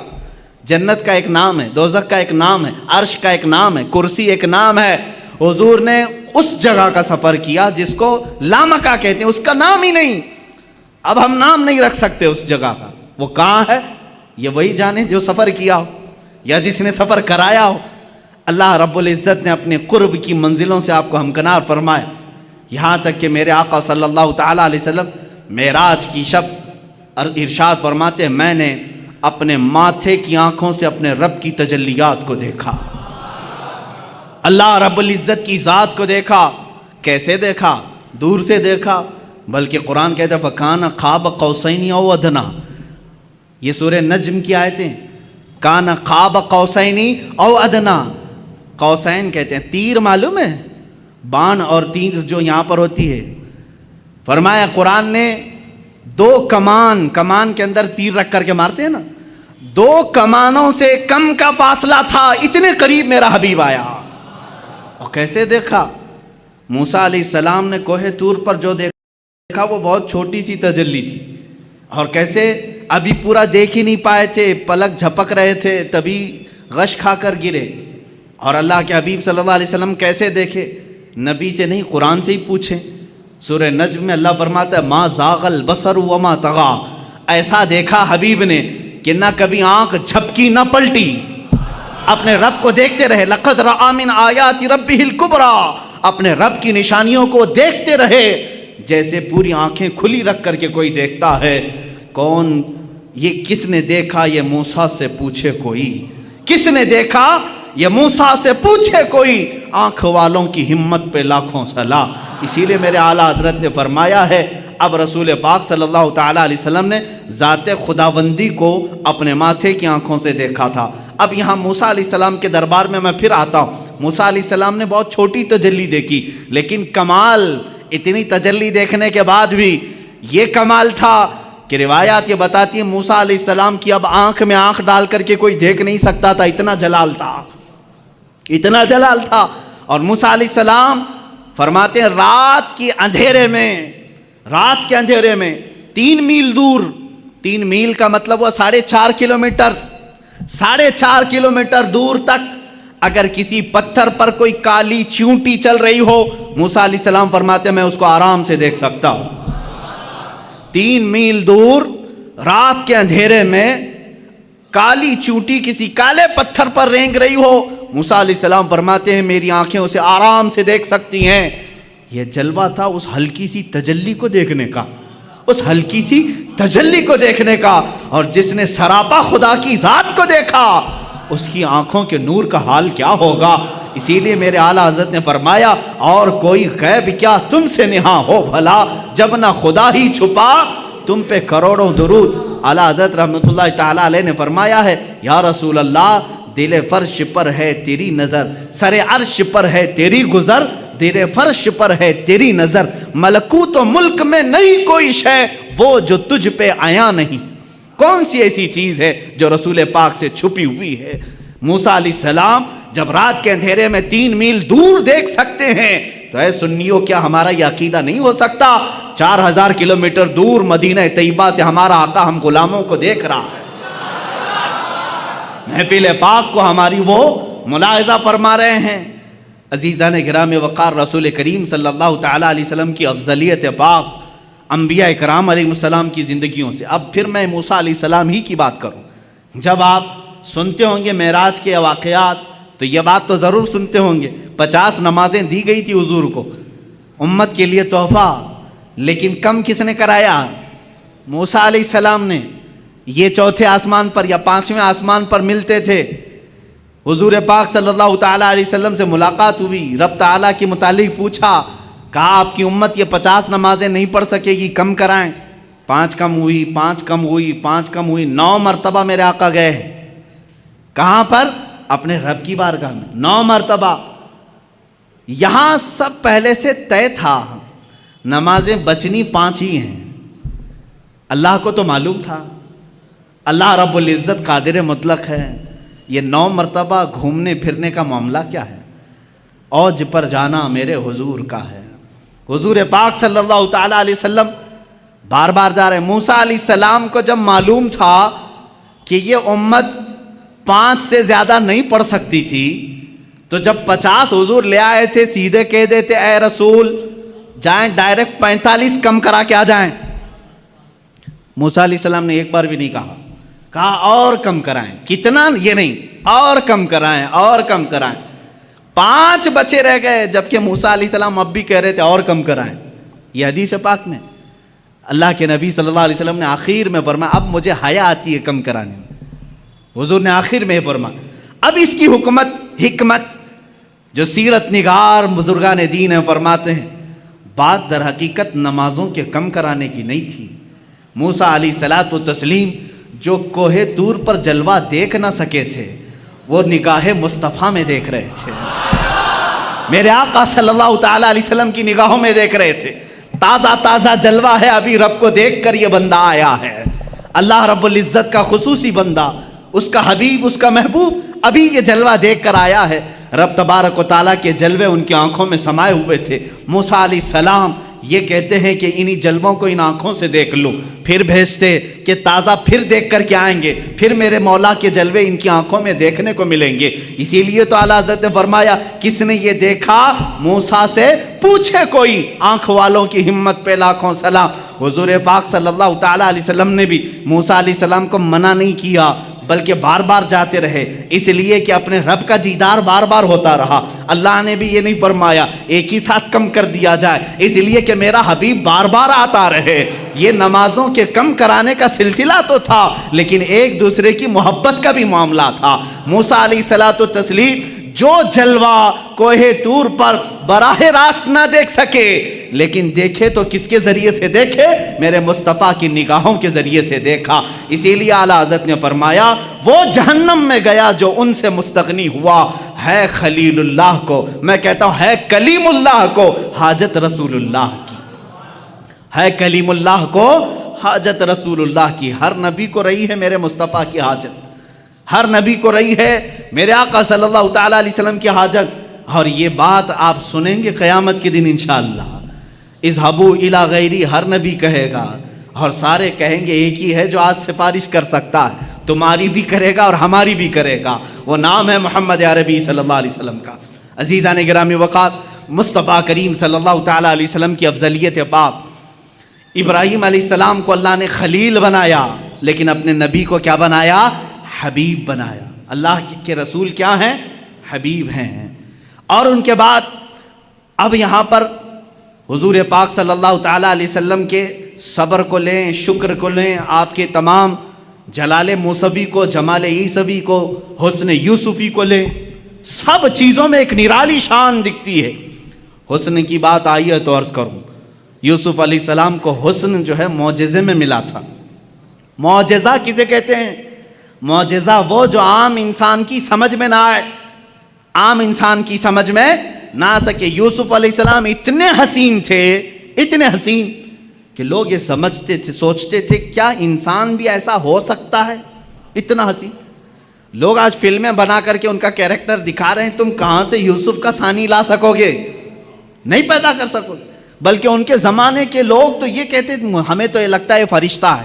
بعض تو کہتے تھے کہ فرشتہ ہے، انسان ایسا کیسے ہو سکتا؟ حسن جو ان کو ملا تھا، جمال، وہ معجزہ تھا، معجزہ تھا یوسف علیہ السلام کا حسن. اور بڑے واقعات ہیں قرآن پاک میں، پورا سورہ یوسف ہے. ان کے جمال پر کون کون فریفتہ نہیں تھا. ان کے جمال ہی نے، ان کے حسن ہی نے ان کو کنویں تک پہنچایا، کنویں سے پھر زلیخا کے گھر میں پہنچایا، بازار مصر میں، مصر کے بازار سے زلیخا کے گھر میں، زلیخا کے گھر سے جیل میں، جیل سے پھر وزارت عظمیٰ کی کرسی میں. یہ حسن ان کو اتنی منزلیں طے کراتا رہا کیونکہ حسن و جمال ان کا تھا. لیکن حاسدین بڑھتے گئے. ایک بات یاد رکھنا، کوڑھی سے کوئی حسد نہیں کرتا، کوڑھی سے کوئی حسد نہیں کرتا، حسن والے سے ہی حسد کرتا ہے. اگر تمہارا کوئی حاسد ہے تو شکر کرو اللہ کی بارگاہ میں، کوئی تو نعمت ہے میرے اندر اس لیے حسد کر رہا ہے. کوڑ والے سے کون حسد کرے گا؟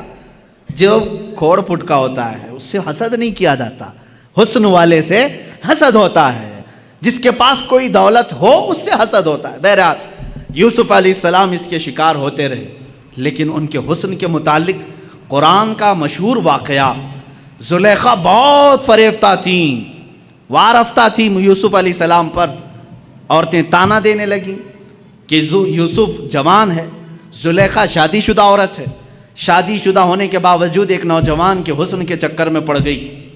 ان تمام تانوں کو سن کر کے زلیخا نے ایک دعوت کی تھی، دعوت میں شہر کی امیر عورتوں کو بلایا تھا، سب کے ہاتھوں میں ایک لیمو اور ایک چھری دی تھی، کہا میں جب کہوں تب یہ کاٹ دینا۔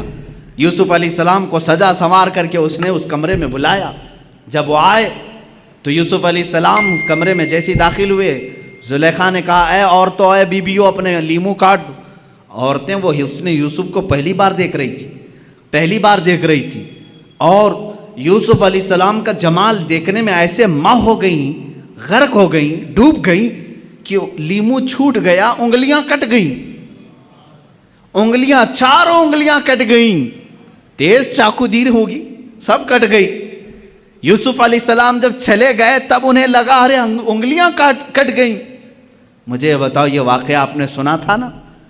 قرآن کا واقعہ ہے، سورہ یوسف 12ویں پارے میں یہ موجود ہے، جا کر پڑھ لینا۔ یہ حسن یوسف ہے، لیکن آؤ حسن مصطفیٰ کے دربار میں۔ میرے آقا صلی اللہ تعالیٰ علیہ وسلم کا جمال کیا تھا؟ میرے آقا صلی اللہ تعالیٰ علیہ وسلم کے جمال کے متعلق خود میرے آقا فرماتے ہیں ان اخی یوسف اصبح وانا ملیح۔ یوسف علیہ السلام نہایت ہی گورے رنگ کے تھے۔ میرے آقا کی زبان سے پہلے سنتے ہیں نا حضور کا حسن کیسا ہے۔ یوسف علیہ السلام، حضور خود فرماتے ہیں میرے بھائی یوسف، کیونکہ سارے نبی آپس میں بھائی ہیں، حضور فرماتے ہیں میرے بھائی یوسف اجلی رنگت کے تھے اور اللہ نے مجھے گلابی رنگت عطا کی ہے۔ اجلی رنگت اور گلابی رنگت میں تھوڑا فرق ہے۔ اجلی رنگت جیسے ظاہر سی بات ہے، سورج جب دوپہر کے وقت آ جائے ہر کوئی اس پر نگاہیں ٹکا کر نہیں رکھ سکتا، دیکھ نہیں سکتا، ہے تو بہت اجلا لیکن دیکھنے کی تاب سب کی نہیں ہوتی۔ لیکن وہی رات کی ٹھنڈی وقت جب چاند طلوع ہوتا ہے، چاند کی بھی روشنی سفید ہے لیکن ٹھنڈک اتنی ہے کہ اس پر نگاہیں باندھ کر دیکھی جا سکتی۔ یہ میرے آقا صلی اللہ علیہ وسلم کے حسن کا انداز تھا کہ یوسف علیہ السلام کو دیکھے کوئی تو ان کے آنکھوں کو ہو سکتا ہے ایک بار ان کا حسن خیرہ کر جائے، لیکن میرے آقا کو دیکھنے والے کی حالت یہ ہوتی کہ وہ نگاہیں بند کرنا بھول جاتا، دیکھتا ہی رہتا، یہاں تک کہ ام معبد کے متعلق آپ نے سنا ہوگا، مدینے کے راستے میں رہنے والی ایک خاتون، وہ ہر گزرنے والے کی ضیافت کرتی تھی، اس راستے سے جو بھی گزرتا تھا اس کو اپنے گھر سے کھانا کھلاتی تھی، دودھ پلاتی تھی۔ ام معبد، یہ مکہ سے مدینے کے بیچ میں جو راستہ ہے وہاں گھر تھا ام معبد کا۔ ہجرت کا جب موقع تھا میرے آقا کا، حضور صلی اللہ علیہ وسلم اور حضرت ابوبکر اسی راستے سے گزر رہے، رات کا وقت تھا، ام معبد کا گھر آیا۔ حضرت ابوبکر نے کہا آقا یہ بڑی مہمان نواز عورت ہے، بہت اچھی ضیافت کرتی ہے، ایک رات یہاں رک جاتے ہیں۔ اللہ کے نبی وہاں رک گئے۔ ام معبد نے دیکھا مہمان آئے، اتفاق ایسا، ام معبد کہتی ہے میری زندگی میں پہلی رات ایسی آئی تھی جب میرے گھر میں دودھ کا ایک قطرہ بھی نہیں تھا، کچھ بھی نہیں تھا۔ جو بکریاں تھی وہ ان کے شوہر چرانے کے لیے لے گئے تھے، نہیں لائے، 2 دن 3 دن کے بعد آتی تھی۔ آج ایسا تھا کہ ایک بوڑھی بکری جو ہڈیاں نکالی ہوئی تھی اور پیٹ اندر جا چکا تھا، تھن سوکھ چکے تھے، وہ چوکھٹ کے پاس بندھی ہوئی تھی۔ ام معبد نے استقبال تو کیا، آ جاؤ قیام کرو، لیکن کھانے کے لیے میرے گھر میں کچھ بھی نہیں ہے۔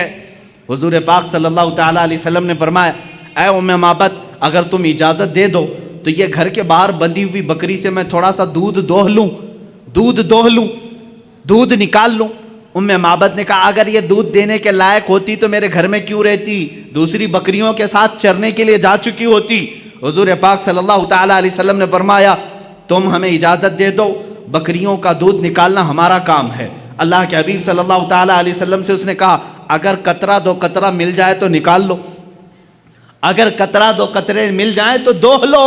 مصطفیٰ کریم صلی اللہ تعالیٰ علیہ وسلم اس بکری کی پشت پر اپنا بایاں ہاتھ رکھا، سیدھا ہاتھ اس کی تھن پر رکھا۔ صدیق اکبر فرماتے ہیں میری آنکھوں میں اچانک یہ معجزہ دکھا کہ بکری صحت و تندرست ہو گئی، توانا ہو گئی، اس کے تھن دودھ سے بھر گئے۔ اللہ کے حبیب صلی اللہ تعالیٰ علیہ وسلم دودھ دوہتے رہے، نکالتے رہے، پیالے بھرتے رہے۔ ام معبد کے گھر میں جتنے پیالے تھے سب دودھ سے بھر گئے۔ اور اس دن ام معبد کہتی ہے میری ساری بکریاں مل کر جو دودھ نہیں دیتی تھی، میری کمزور بوڑھی بکری نے اتنا دودھ ایک رات میں دیا تھا۔ وہ دودھ خود بھی پیا، ساروں کو پلایا، بلکہ ام معبد کہتی ہیں میں نے اپنے محلے کے سارے لوگوں کو دودھ بھیجا، پھر بھی میرے گھر میں بچا رہا۔ یہ رات کا قیام تھا میرے آقا کا۔ دوسری صبح ہوئی، حضور صلی اللہ تعالیٰ علیہ وسلم اپنے آگے کے سفر پر روانہ ہو گئے، لیکن ام معبد کا دیوانہ پن اب یہاں عروج پر آیا۔ اب یہ فریفتہ ہو چکی تھی، ایک رات کا قیام تھا میرے آقا کا۔ شوہر آئے، شوہر ام معبد کے آئے، کہا اے ام معبد گھر میں بھینی بھینی خوشبو کہاں سے آ رہی ہے، یہ ہلکی ہلکی روشنی کہاں سے آ رہی ہے، گھر میں کچھ تو بدلا بدلا سا دکھ رہا ہے۔ ام معبد نے کہا کیوں نہ بدلا بدلا دکھے، کل رات ایک عجیب سا مہمان ہمارے گھر آیا تھا، بہت عظیم مہمان تھا۔ اب جو مجھے عرض کرنا ہے وہ ام معبد کے الفاظ ہیں۔ پوچھا کون آیا تھا؟ اتفاق کی بات ہے ام معبد نے حضور کا نام ہی نہیں پوچھا تھا، کون ہیں آپ یہ پوچھا ہی نہیں تھا۔ وہ سب سے پوچھتی تھی لیکن حضور سے پوچھا ہی نہیں تھا، کیونکہ وہ اس وقت بڑی شرمندہ تھی کہ گھر میں کچھ نہیں ہے۔ اس نے تھوڑی دیر سوچا اور اپنے سے ہی نام خود بنا لیا۔ اپنے شوہر سے کہا کل رات جو آیا تھا اس کا نام مبارک تھا، کل جو آیا تھا اس کا نام مبارک تھا۔ عربی میں کہتے ہیں برکت دینے والے کو مبارک، اپنے سے نام رکھ لیا۔ کہا اچھا مبارک آیا تھا۔ شوہر نے کہا مبارک کیسا تھا؟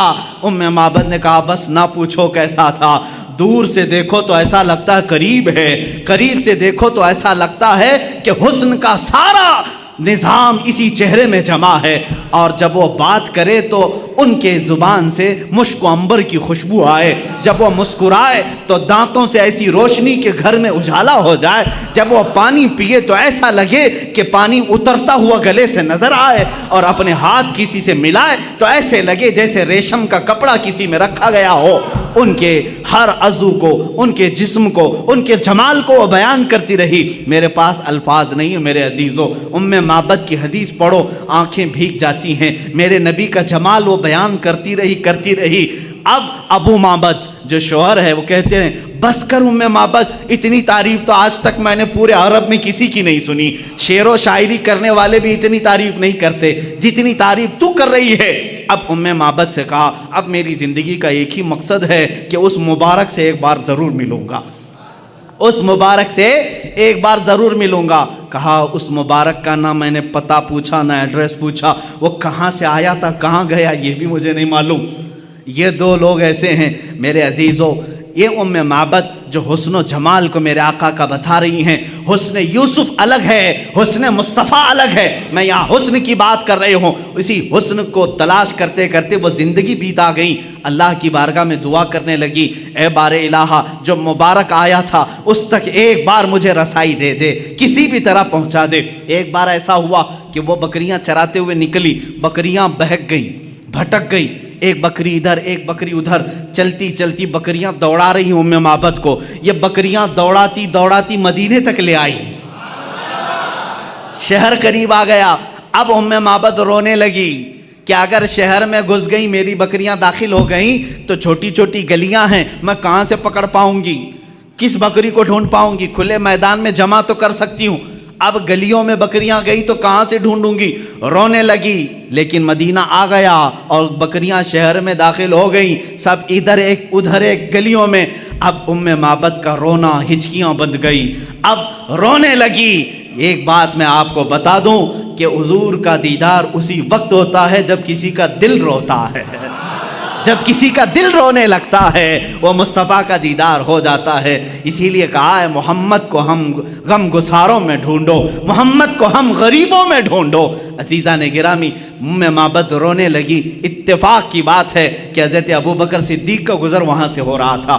حضرت ابوبکر نے دیکھا اور پہچان لیا یہ ہماری مہمانی کرنے والی وہی خاتون ہے جو مکہ سے مدینہ آنے کے وقت بیچ راستے میں تھی. دیکھا, آپ نے پہچان لیا. پوچھا معبد یہاں کیسے؟ وہ بھی چونک گئی. ارے تو وہی مبارک کے ساتھ آنے والا ساتھی تھا, تو یہاں کیسے؟ کہا میں تو یہیں رہتا ہوں. معبد نے کہا وہ مبارک کہاں ہے؟ وہ مبارک کہاں ہے؟ حضرت ابوبکر نے کہا کون مبارک؟ کون سے مبارک کی بات کر رہی؟ کہا وہی مبارک جو تیرے ساتھ آیا تھا, ایک رات میرے گھر قیام کیا, ایک رات میرے گھر قیام کیا تھا. صدیق اکبر مسکرائے, کہا اچھا تم نے ان کا نام مبارک رکھا, اللہ نے تو ان کا نام محمد رکھا ہے, وہ محمد ہیں. حضرت ابوبکر صدیق معبد کو لے کر کے بارگاہ مصطفیٰ میں پہنچے. اللہ کے نبی صلی اللہ تعالیٰ علیہ وسلم کو جیسے ہی وہ اپنے آنکھوں سے دیکھنے لگی, پھوٹ پھوٹ کر کے رونا شروع کیا. کہا اے اللہ, اب میری ساری بکریاں ختم ہو جائیں, اس لیے کہ میری زندگی کا مقصد مجھے مل گیا. اس چہرے پاک کو دیکھنا میرا مقصد تھا. اللہ کے نبی صلی اللہ تعالیٰ علیہ وسلم نے بے حساب اس خاتون کو عطا کیا. جانتے ہو وہی بوڑھی بکری, وہی ہڈیاں نکالی ہوئی بکری جو دودھ دینے کے لائق نہیں تھی, موت کا انتظار کر رہی تھی, پورے زمانے مصطفیٰ میں پورے محلے کو دودھ دیتی تھی, زمانے ابو بکر صدیق میں دودھ دیتی رہی, زمانے عمر فاروق میں دودھ دیتی رہی, زمانے عثمان ابن عفان میں جا کر کے اس بکری کا انتقال ہوا. عزیزان گرامی, یہ تھی میرے مصطفیٰ کریم صلی اللہ تعالیٰ علیہ وسلم کے حسن و جمال کی کیفیت کہ جو ایک بار دیکھ لے وہ زندگی پھر اسی حسن کی یاد میں گزار دے, اسی حسن کی یاد میں گزار دے. ارے یوسف علیہ السلام کے بھائیوں نے بھی حسن دیکھا تھا, لیکن دیکھا اس کے بعد لے جا کر کنویں میں ڈال دیا. زلیخا نے دیکھا لیکن اپنی شادی کرنے کا خیال کیا, جیل میں پہنچا دیا. بادشاہ نے دیکھا, وزیر بنا لیا. لیکن مصطفیٰ کریم صلی اللہ تعالیٰ علیہ وسلم کا جس نے حسن دیکھا وہ حضور کو خریدنا نہیں چاہا, بلکہ جو دیکھا وہ اپنے آپ کو بیچ دیا. یہ صحابہ نے کیا ہے. یوسف علیہ السلام کا حسن دیکھ کر کے لوگ کیا کر رہے تھے؟ بولی لگا رہے تھے, یہ یوسف کو ہمیں خریدنا ہے, یہ حسین ہے, یہ جمیل ہے, بہت خوبصورت ہے. کوئی 100 اشرفیوں کی بولی لگا رہا ہے, کوئی 1000 کی بولی لگا رہا ہے, کوئی 10,000 کی بولی لگا رہا ہے. یوسف کو مجھے خریدنا ہے. خریدنے والوں کی دوڑ ہے مصر میں, لیکن یہاں مدینے کا بازار ہے. یہاں صدیق اکبر بھی مالدار ہے, عثمان ابن عفان بھی مالدار ہے, عبد الرحمن بن عوف بھی مالدار ہے. ایسا مالدار کہ اس زمانے کے کروڑ پتی نہیں, ارب پتی بھی ان کے مال تک نہیں پہنچتے. لیکن یہ مصطفیٰ کو خریدنے نہیں آئے, بلکہ اپنے آپ کو اپنے مال سمیت مصطفیٰ کے بازار میں بیچنے کے لیے آئے ہیں. صدیق بھی کہتے ہیں آقا میرے ہر عضو پر, میرے ہر مال پر آپ کا اختیار ہے. عثمان بھی کہتے ہیں میرے ہر نفس پر آپ کا اختیار ہے. یہ صحابہ ہی کا تو نعرہ تھا, جب تک بکے نہ تھے تو کوئی پوچھتا نہ تھا. یا رسول اللہ تم نے خرید کر ہمیں انمول کر دیا. یہاں اپنے آپ کو بیچا جا رہا ہے, ارے وہاں نبی کو ہی خریدنے کی بات کی جا رہی ہے. ایک حسن خریدا جا رہا ہے اور ایک حسن پر اپنی جان فدا کی جا رہی ہے. اب یہاں پر اعلیٰ حضرت کا ہم کو سہارا لینا پڑتا ہے. امام اہل سنت, امام عشق و محبت اس کی ترجمانی کرتے ہیں. حسن یوسف پہ کٹی مصر میں انگشت زنا, اس کو سمجھنا پڑے گا, سمجھنا پڑے گا. اعلیٰ حضرت کے اشعار تھوڑی گاڑی اردو میں ہوتے ہیں, لیکن جب سمجھ جاؤ تو ایمان میں اضافہ بھی کرتے ہیں. حسن یوسف پہ کٹی مصر میں انگشت زنا, سر کٹاتے ہیں تیرے نام پہ مردان عرب. یا رسول اللہ, اب یہاں پر میں بتاتا ہوں یوسف علیہ السلام کا حسن ہے, یوسف علیہ السلام کا حسن ہے. نمبر 1 حسن یوسف, اس پر کیا ہوا؟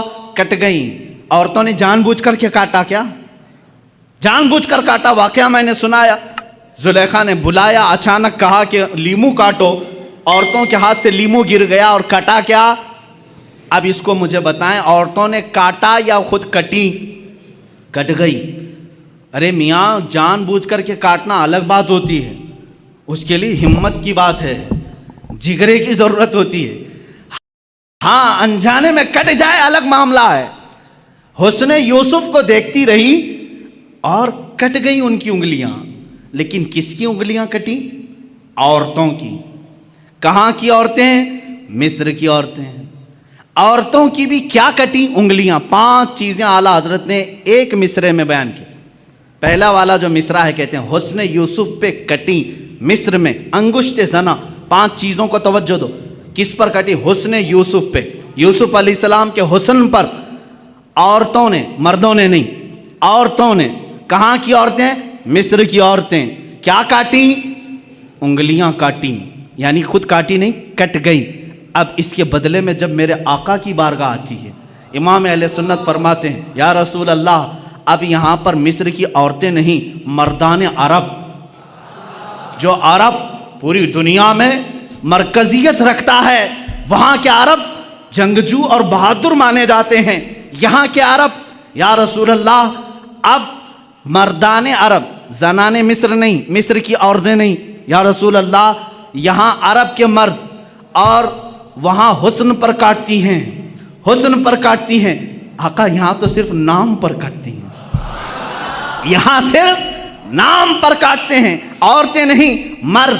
اور پھر کیا اعلیٰ حضرت فرماتے ہیں وہاں انگلیاں کاٹی، آقا یہاں تو گردن کاٹ لیتے ہیں اور وہاں کٹ جاتی ہیں انجانے میں، آقا یہاں تو جان کر کے دیکھ کر کے اپنے آپ کو پیش کر دیتے ہیں، سر کٹاتے ہیں تیرے نام پہ مردان عرب۔ یا رسول اللہ تیرے حسن کا حال یہ ہے کہ یہاں مرد عرب کے اپنا سر کٹانے پر بھی فخر محسوس کرتے ہیں۔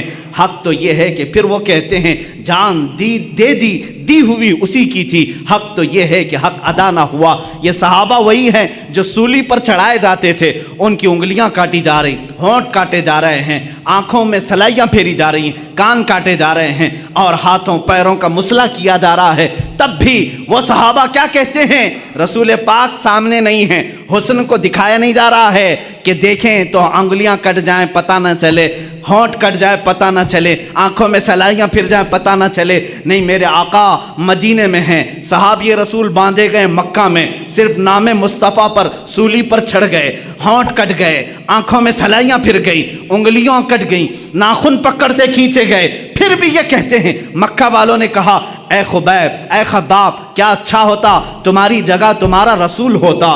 جلال آیا، کہا اسی وقت جو جان مانگو تو جان دے دیں، جو مال مانگو تو مال دے دیں، مگر یہ ہم سے کبھی نہ ہوگا، نبی کا جاہو جلال دے دیں۔ یہ صحابہ کا نعرہ تھا۔ کہتے ہیں تم کہتے ہو میری جگہ نبی ہوتے تو اچھا ہوتا۔ سن اے نادان، میں رسول پاک، میں اپنے جسم کے ٹکڑے ٹکڑے ہو جائیں گوارا کروں گا، لیکن میرے مصطفیٰ کے تلوے ناز پر کانٹا بھی چھپے میں گوارا نہیں کرتا۔ یہ حسن مصطفیٰ کی بات ہے۔ رسول کریم صلی اللہ تعالیٰ علیہ وسلم کا حسن وہ ہے میرے عزیزو، حسن یوسف پہ کٹی مصر میں انگشت زنا، سر کٹاتے ہیں تیرے نام پہ مردان عرب۔ اس حسن کا حال ہی الگ ہے، اس حسن کی بات ہی الگ ہے۔ میرے آقا کا حسن وہ تھا کہ صحابہ فرماتے ہیں کہ جیسے گلشن میں گلاب ہے، جیسے گلشن میں گلاب ہے، مگر اعلیٰ حضرت فرماتے ہیں دنیا ساری دیکھتی ہے باغیچے میں گلاب کھلا ہے نا، باغیچے میں گلاب کھلا ہے۔ ایک گلشن، گلشن کس کو کہتے ہیں؟ باغیچے کو۔ باغیچے میں موگرا بھی ہے، چمپا بھی ہے اور گلاب بھی ہے، چمیلی بھی ہے، لیکن جب گلشن میں گلاب کھلتا ہے سب سے حسین لگتا ہے۔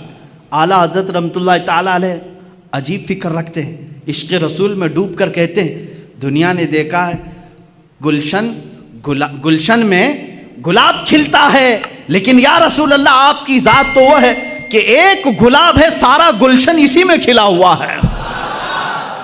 یہاں گلاب گلشن میں دیکھے ہیں ہم، گلاب میں گلشن دیکھا جا رہا ہے، اس لیے کہ آنکھیں ایک پھول کی ترجمانی کر رہی ہیں، بینی مبارکہ ایک پھول کی ترجمانی کر رہی ہیں، آپ کے لبھائے ناز ایک پھول کی ترجمانی کر رہے ہیں، چہرے اقدس میں الگ الگ ایک رنگت ہے، اور اسی لیے اعلیٰ حضرت فرماتے ہیں کہ یہاں تو ایک گلاب میں سارا گلشن سمایا ہوا ہے، حسن یوسف ہے۔ عزیزان گرامی، یہ یوسف علیہ السلام کے حسن کی بات تھی۔ جہاں آپ دوسرے نبیوں کو جو کمالات دیے گئے، ان کمالات کا اگر میں ذکر کروں، سلیمان علیہ السلام کو اللہ تعالیٰ نے فرمایا وَعُلِّمْنَا مَنطِقَ الطَّيْرِ، ہم نے سلیمان کو پرندوں کی بولیاں سکھائیں۔ پرندہ زندہ ہوتا ہے نا، اڑتا بھی ہے، دیکھتے ہیں، چین چین بھی کرتا ہے، کائیں کائیں بھی کرتا ہے، جانتے ہیں پرندے؟ اور پرندے کیا کہہ رہے ہیں یہ ہو سکتا ہے آپ کو نہیں معلوم، لیکن میرے آقا صلی اللہ تعالیٰ علیہ وسلم کی حدیثیں بھی بتاتی ہیں، قرآن میں بھی ہے، سلیمان علیہ السلام پرندوں کی بولیاں جانتے تھے، وہ سمجھتے تھے۔ تو کوئی اگر یہ سوال کرے کہ حضور صلی اللہ تعالیٰ علیہ وسلم بھی جانتے تھے یا نہیں، ارے نادان، یہ سوال ہی نہیں کرنا چاہیے، وہ ساری مخلوق کے رسول ہیں۔ اگر اپنے تمام مخلوقات کی زبان نہ جانے تو وہ رسول کیسے ہیں؟ ہر ایک کی بولی جانتے تھے۔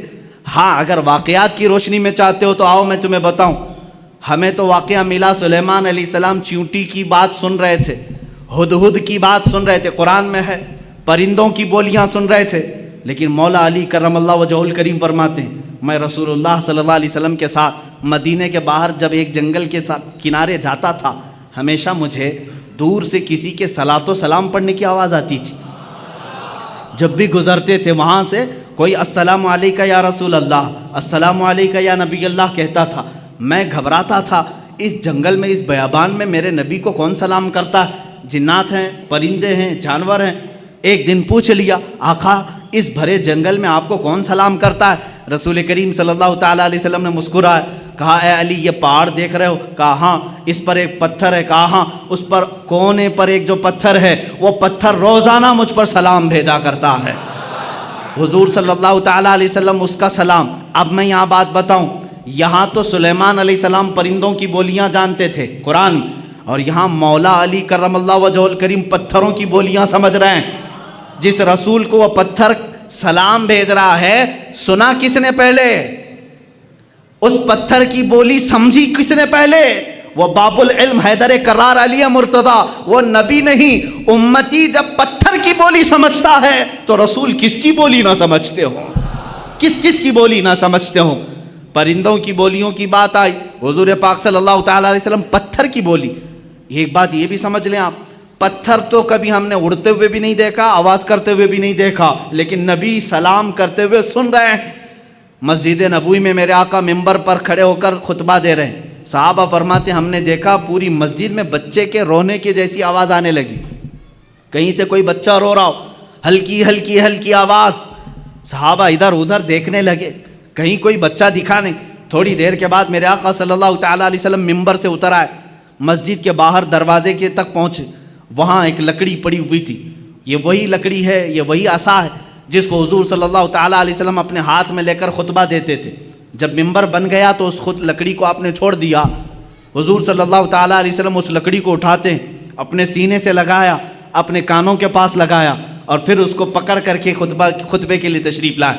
صحابہ نے پوچھا بیچ خطبے میں آپ اترے، لکڑی کو اٹھایا، یہ کیا معاملہ ہے؟ حضور فرماتے ہیں تم نے جو رونے کی آواز سنی وہ اسی لکڑی کی رونے کی آواز تھی۔ یہ لکڑی میرے جدائی کے غم میں رو رہی تھی، جب تک میں اس کو ہاتھوں میں رکھتا تھا یہ خوش تھی، سارے لکڑیوں پر فخر کرتی تھی، اور جب میں نے اسے چھوڑ دیا تو یہ سسکنے لگی، رونے لگی، بلکنے لگی، اور اس کا رونا مجھ سے دیکھا نہ گیا۔ میں خطبہ چھوڑ کر ممبر سے اتر آیا، میں نے اس کو ہاتھوں میں اٹھایا، یہ مجھ سے کہنے لگی اے اللہ کے رسول آپ نے مجھے اپنے ہاتھوں میں رکھ کر کے عزت سے نوازا تھا، میں دوسروں پر فخر کرتی، آقا مجھے ہمیشہ اپنے ساتھ رکھیں۔ میں نے اس کو اپنے ساتھ رکھنے کی بات کہی، یہ لکڑی خاموش ہو گئی۔ عزیزان گرامی، یہ وہ رسول ہیں جو بے جان لکڑی کے رونے پر بھی ممبر سے خطبے سے چھوڑ کر نیچے اتر آتے ہیں، یہ خطبے سے لکڑی کی آواز سن سکتے ہیں۔ پھر وہ کیسا امتی ہے جو یہ کہتا ہے رسول امتی کی آواز نہیں سن سکتے، تو بہرا ہے، تو گونگا ہے، تیرا عقیدہ خراب ہے۔ ہمارا عقیدہ تو یہ ہے رسول اگر لکڑی کے رونے کو گوارا نہیں کر سکتے، میرا عقیدہ یہ کہتا ہے امتی روئے گا، میرا نبی فریاد رسی کے لیے پہنچے گا، دستگیری کے لیے آئے گا۔ یہاں تمہیں رہنمائی حاصل کرنے کے لیے پھر بریلی کے تاجدار کے پاس پہنچنا ہوگا۔ وہ کہتا ہے عاشق رسول ہم یہاں سے پکارے وہ وہاں سے سنے، مصطفیٰ کی سماعت پہ لاکھوں سلام، دور و نزدیک کے سننے والے وہ کان لالے کرامت پہ لاکھوں سلام۔ عزیزان گرامی وقار، یہ بولیاں سمجھنے کی بات تھی۔ ایک بار مکہ مکرمہ کی ہی بات ہے یا مدینہ طیبہ کی، مکہ میں غالباً لوگوں میں ایک بات مشہور ہو گئی کہ فلاں ایک جگہ جو پتھر ہے، مورتی ہے، اس کا پجاری یہ پوجا کرتا ہے۔ اچانک ایسا ہو گیا کہ حضور صلی اللہ تعالیٰ علیہ وسلم کی شان میں برے برے کلمات کہہ رہا ہے. کون؟ پتھر. مورتی بول رہی تھی، مورتی بول رہی تھی. جو پتھر کی مورتی تھی اس کی وہ پوجا کرتے تھے، عبادت کرتے تھے. مورتی بولنے لگی تو سب خوش ہو گئے جتنے دشمن تھے کہ ہاں آج ہمارا بھگوان صحیح بولا. اب تک تو ہم حضور کے بارے میں خود ہی بول رہے تھے. پتھر بولنے لگا. یہاں تو ڈپلیکیٹ بنا کر کے بولوایا جاتا ہے. آپ یہ مت سمجھیں کہ یہ وہ زمانہ نہیں تھا کہ پیچھے سے بیٹری اور سیل لگا کر کے مورتی کو بلوایا جا رہا ہو. سیل بھی نہیں تھا، بیٹری بھی نہیں تھی، کوئی کنیکشن بھی نہیں تھا. ہاں یہاں ہم سنتے ہیں اس طرح سے کہ کچھ خدا ایسے ہیں جو دودھ پیتے ہیں، پانی پیتے ہیں، لیکن انہی لوگوں کو معلوم بھی ہے وہ کہاں جاتا ہے پانی، کہاں جاتا ہے دودھ، جو لوگ اس طرح کی حرکتیں کرتے ہیں. لیکن مکہ میں جو ہوا وہ حقیقت میں ہوا. پتھر جو بول رہا تھا حقیقت میں بول رہا تھا. یہ وہ زمانہ نہیں ہے کہ مشین لگا کر کے بلوایا جا رہا ہو. تو صحابہ پریشان ہوئے، جنہوں نے صحابہ سے آ کر کے کہا دیکھو تمہارے محمد کے بارے میں ہمارا خدا کیا کہہ رہا ہے. محمد صلی اللہ تعالیٰ علیہ وسلم کے بارے میں وہ کہہ رہا ہے وہ جھوٹے ہیں معاذ اللہ. حضور کے پاس آئے، صحابہ نے کہا آقا ایسا ایسا حادثہ ہو گیا ہے کہ فلاں پجاری کا جو بت ہے اس کا جو خدا ہے وہ بول رہا ہے، وہ بھی آپ کی شان میں برے جملے کہہ رہا ہے. حضور نے فرمایا ڈرتے کس بات کے ہو، چلو میں بھی سن لیتا ہوں کیا کہتا، میں بھی چلتا ہوں. حضور نے پیغام بھیجا، سارے لوگ جمع ہو گئے، بھیڑ جمع ہو گئی. خدا بول رہا ہے، حضور کی شان کے خلاف بول رہا ہے. ان کے لیے تو بڑی دلیل تھی، بڑی دلیل تھی. حضور صلی اللہ تعالیٰ علیہ وسلم نے یہ پوچھ لیا ان سے کہ تمہارا جو خدا بولتا ہے وہ سچ بولتا ہے؟ سبوں نے کہا بالکل سچ بولتا ہے، 100% سچ بولتا ہے. حضور نے یہ اقرار کروایا سچ بول رہا ہے، کہا بالکل سچ بول رہا ہے. اس وقت تک کیوں کہہ رہے تھے وہ؟ اس لیے کہ حضور کے خلاف بول رہا تھا. سارے صحابہ کو حضور لیے اور اس بت کے پاس گئے. جب پہنچے تو بڑی بھیڑ تھی، بھیڑ ہٹائی گئی. جب میرے آقا سامنے آئے تو وہ بت چپ ہو گیا، کچھ بھی نہیں بول رہا ہے، کچھ بھی نہیں بول رہا ہے. اس کی زبان سے کوئی لفظ نہیں آ رہا ہے. حضور نے فرمایا بہت شور تھا، بہت افواہ تھی کہ بولتا ہے، کچھ بھی نہیں بول رہا ہے. کہاں بول رہا ہے؟ کہا صبح سے بول رہا تھا، پتہ نہیں ابھی کیوں خاموش ہو گیا.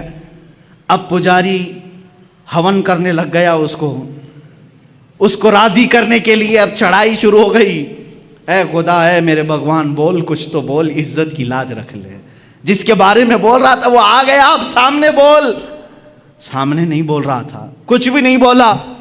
حضور صلی اللہ تعالیٰ علیہ وسلم نے پجاری کو کہا تو ہٹ جا، تو ہٹ جا. یہ بول رہا تھا میں کہتا ہوں اے پتھر کیا تو بول رہا تھا؟ پھر سے بول کر سنا. حضور کا حکم ہوا، پتھر کی زبان سے آواز آنے لگی اشہد ان لا الہ الا اللہ اشہد ان محمدن رسول اللہ. میں گواہی دیتا ہوں کہ اللہ کے سوا کوئی معبود نہیں. میں گواہی دیتا ہوں کہ محمد اللہ کے رسول ہیں صلی اللہ تعالیٰ علیہ وسلم. جیسے ہی آپ نے یہ سنا، آپ نے ارشاد فرمایا لوگو تم نے کہا تھا تمہارا خدا 100% سچ بولتا ہے، سچ بولتا ہے، اب اس کی بات پر عمل کر لے جاؤ. لیکن غصے کے مارے اس بت کو انہوں نے توڑ دیا، مار دیا، ٹکڑے کر دیا. اب ہم دوسرا بنائیں گے، یہ نہیں چاہیے، یہ نہیں چاہیے. یہ گمراہ ہو گیا. کون گمراہ ہوا؟ خدا گمراہ ہو گیا. یہ نہیں چاہیے، یہ حضور کی بات کر رہا ہے، دوسرا چاہیے. یہ ہے جب کسی کے دل پر مہر لگ جائے وہ حقیقت کو نہیں سمجھتا. عزیزان گرامی اوقات، حضور پاک صلی اللہ تعالیٰ علیہ وسلم نے بلوایا کس کو؟ پرندوں کو، جانوروں کو نہیں، پتھروں کو بھی. سلیمان علیہ السلام کی فضیلت اپنی جگہ پر کہ ان کو پرندوں کی بولیاں سکھائی گئی، مگر میرے مصطفیٰ صلی اللہ تعالیٰ علیہ وسلم تو پتھروں اور لکڑیوں کی بھی زبان جانتے تھے، لکڑیوں کی بھی زبان جانتے تھے. اب آئیں حضور پاک صلی اللہ تعالیٰ علیہ وسلم کے کمالات کے اعتبار سے دو چیزیں کہہ کر کے میں اپنی گفتگو کو سمیٹتا ہوں. یقیناً صبر ایوب کی جب بات آتی ہے اس کا مثل کوئی نہیں. ایوب علیہ السلام نے کمال کا صبر کیا ہے، اور صبر کا جب نام آتا ہے تو ایوب علیہ السلام کا نام ساتھ میں آتا ہے. آپ نے بارہا سنا ہوگا اللہ تعالیٰ نے آپ کو آزمائش میں رکھا. اللہ تبارک و تعالیٰ نے سیدنا ایوب علیہ السلام کو ایسا نہیں کہ شروع سے بیماری میں رکھا، شروع سے ساری نعمتیں نکال لی. نہیں، ایوب علیہ السلام بڑے مالدار تھے، بہت اولاد والے تھے، کافی بیویاں آپ کی تھیں، 16 یا 27 بیویاں آپ کی کتاب میں شمار کی گئیں، کئی اولاد آپ کی تھی، مویشی تھے، جانور تھے، جائیدادیں تھیں، باغیچے تھے، بہت کچھ تھا آپ کے پاس. لیکن ایک بار اللہ تعالیٰ نے آزمائش کا حکم دیا، اب آزمایا جائے. پھر ان کے ایک ایک چیزیں غائب کی گئیں، ضائع کی گئیں. ان کے جانور مرے، ان کی اولاد کا انتقال ہوا، ان کی بیویاں فوت ہوئیں، باغیچے ہلاک ہو گئے، جائیدادیں ختم ہو گئی، حتیٰ کہ آپ کے جسم پاک میں بھی بیماری ڈال دی گئی. بہت تیز بخار آپ کو رہتا، یہاں تک کہ آپ کا جسم گل چکا تھا. اتنی شدت کا بخار آپ کو دیا گیا، لیکن اس وقت تک آپ صبر کرتے رہے، صبر کرتے رہے. صبر میں آپ ہی کا تو نام لیا جاتا ہے، لیکن میرے عزیزو وہ صبر ان کا معجزہ تھا. لیکن میرے آقا صلی اللہ علیہ وسلم کی زندگی پاک کو اگر میں بتاؤں، مصطفیٰ کریم صلی اللہ تعالیٰ علیہ وسلم وہ ذات ہے جب وہ دنیا میں تشریف لانے والے ہیں، دنیا میں ان کے آمد سے 6 ماہ پہلے ہی ان کے والد کا وصال ہو چکا ہے، انتقال پہلے ہی ہے. آپ میں سے سب کے باپ ہوں گے یا ماں ہوں گی، والدین کا سایہ کتنی اہمیت رکھتا ہے جانتے ہیں آپ؟ میرے مصطفیٰ صلی اللہ تعالیٰ علیہ وسلم دنیا میں تشریف لائے تو یتیمی کی حالت میں آئے ہیں، وہ یتیم پیدا ہوئے ہیں. عبداللہ کے در یتیم ہیں، اپنے باپ کو پیدا ہونے سے 6 ماہ پہلے ہی اللہ تبارک و تعالیٰ نے ان کی روح قبض فرمائی. لیکن یہ صبر نہیں ہے تو اور کیا ہے؟ بچے نے آنکھ کھولی. مکہ کا ماحول ایسا تھا کہ بچوں کو دودھ پلانے کے لیے ماں کے پاس نہیں، دور رکھا جاتا تھا. اس رواج کے اعتبار سے پہلے دن حضور اکرم صلی اللہ تعالیٰ علیہ وسلم کو یا دوسرے دن ہی حضور کو حلیمہ سعدیہ کی گود میں دے دیا گیا. ماں کے پاس نہیں، حلیمہ سعدیہ کے گھر جو مکہ مکرمہ سے بھی تقریباً 150 کلومیٹر کا دور کا سفر ہے. کون بچہ ہے آج دنیا میں جو اپنی ماں سے کو چھوڑ کر پہلے دن سفر کر رہا ہو؟ پہلے دن مجھے یاد ہے جب میں 11 سال کا تھا، مجھے دور پڑھنے کے لیے بھیجا جا رہا تھا، پورا سفر روتا ہوا گیا تھا، ماں کے آنچل سے لپٹ کر کے، باپ کے سینے سے لگ کر کے، بھائیوں کو چھوڑتا ہوا دیکھ کر کے. کون غم کے آنسو نہیں روتا؟ ایک بچہ جو اپنے گھر سے جاتا ہے ہوش و حواس میں. مجھے معلوم ہے میرے عزیز و ہجرت کیا چیز ہوتی ہے، جب چھوڑ کر کے اپنے عزیزوں کو جاتے ہیں. اس رسول کو، زندگی پاک کو پڑھو. یہ صبر نہیں ہے تو اور کیا ہے؟ جو پیدائش کے پہلے دن اپنی ماں سے 150 کلومیٹر دور حلیمہ سعدیہ کے ساتھ چلے گئے. حلیمہ سعدیہ نے 2 سال اپنے گھر رکھا، دودھ پلایا، اور اس کے بعد واپس لا کر کے بی بی آمنہ کے گھر دے دیتی ہیں. سیدہ آمنہ رضی اللہ تعالیٰ عنہ حضور صلی اللہ تعالیٰ علیہ وسلم کی تربیت فرماتی رہیں. لیکن یہاں اب گھر میں کون کون ہیں؟ حضور صلی اللہ تعالیٰ علیہ وسلم کے خاندان. خود میرے آقا فرماتے ہیں 6 سال کی عمر ہی تھی کہ حضرت آمنہ کے ساتھ مدینے گئے تھے.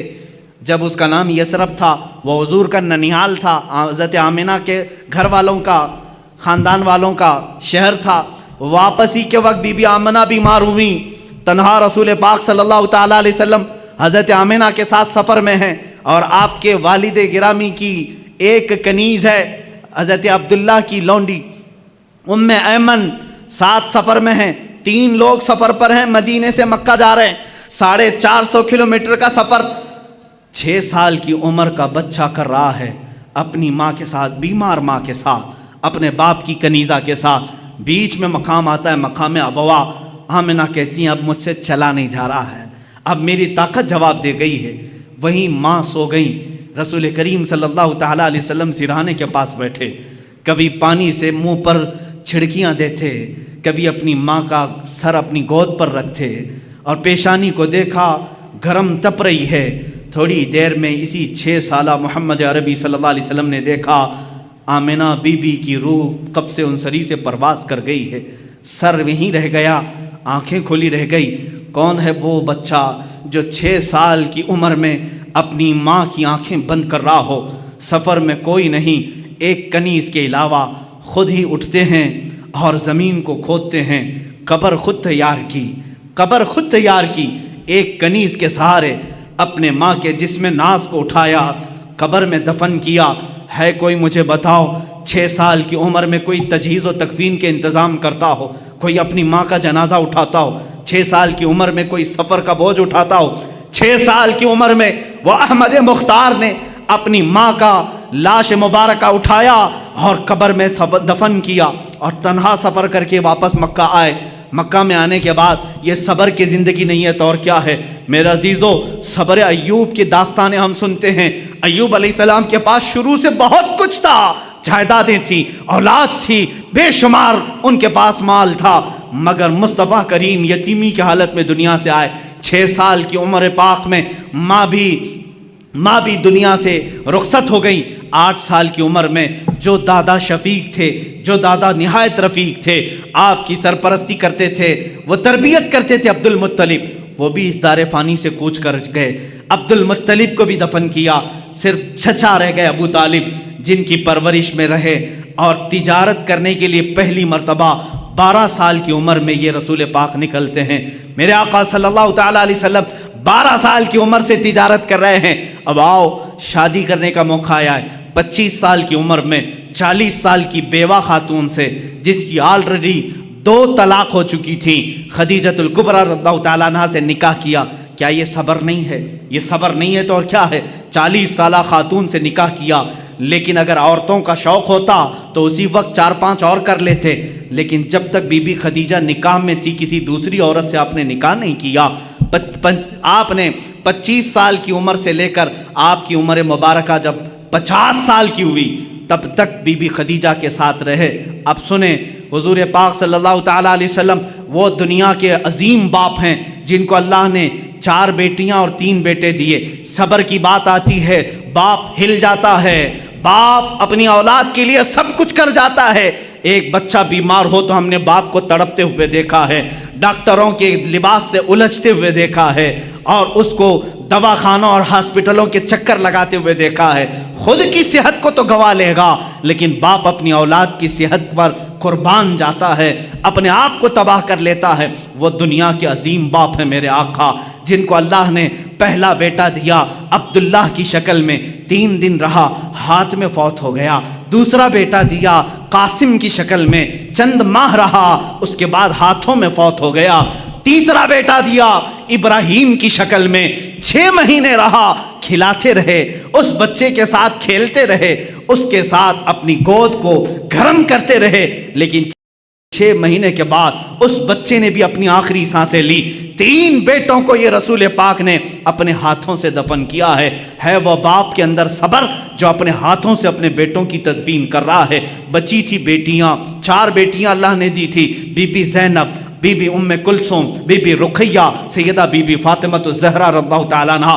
صبر کے پیکر کو دیکھو، میں تمہیں صبر پوری زندگی میں بتاؤں گا۔ یہ وہ عظیم باپ ہے جب رسول کریم صلی اللہ علیہ وسلم نے اپنے نونہال ننھے بچوں کو اپنے ہاتھوں سے دفن کیا، کبھی واویلا نہیں کیا، کبھی ماتم نہیں کیا، شکر بجا لاتے رہے اپنے مولا کا۔ اللہ کے حبیب صبر کے پہاڑ بن کر رہے، لیکن جب آپ مدینہ طیبہ ہجرت کر کے آئے، مجھے بتاؤ کیا مکہ والوں نے پریشان نہیں کیا؟ آپ کے گلے میں رومال ڈال کر کے لوگ گھماتے رہے، جس سے میرے آقا کا گلا سوج جاتا تھا۔ کبھی میرے آقا صلی اللہ تعالیٰ علیہ وسلم کی پشت مبارکہ پر انہوں نے کچرے ڈالنے کی کوششیں کی۔ اللہ کے نبی صلی اللہ علیہ وسلم پر 3 سال تک انہوں نے سوشل بائیکاٹ رکھا۔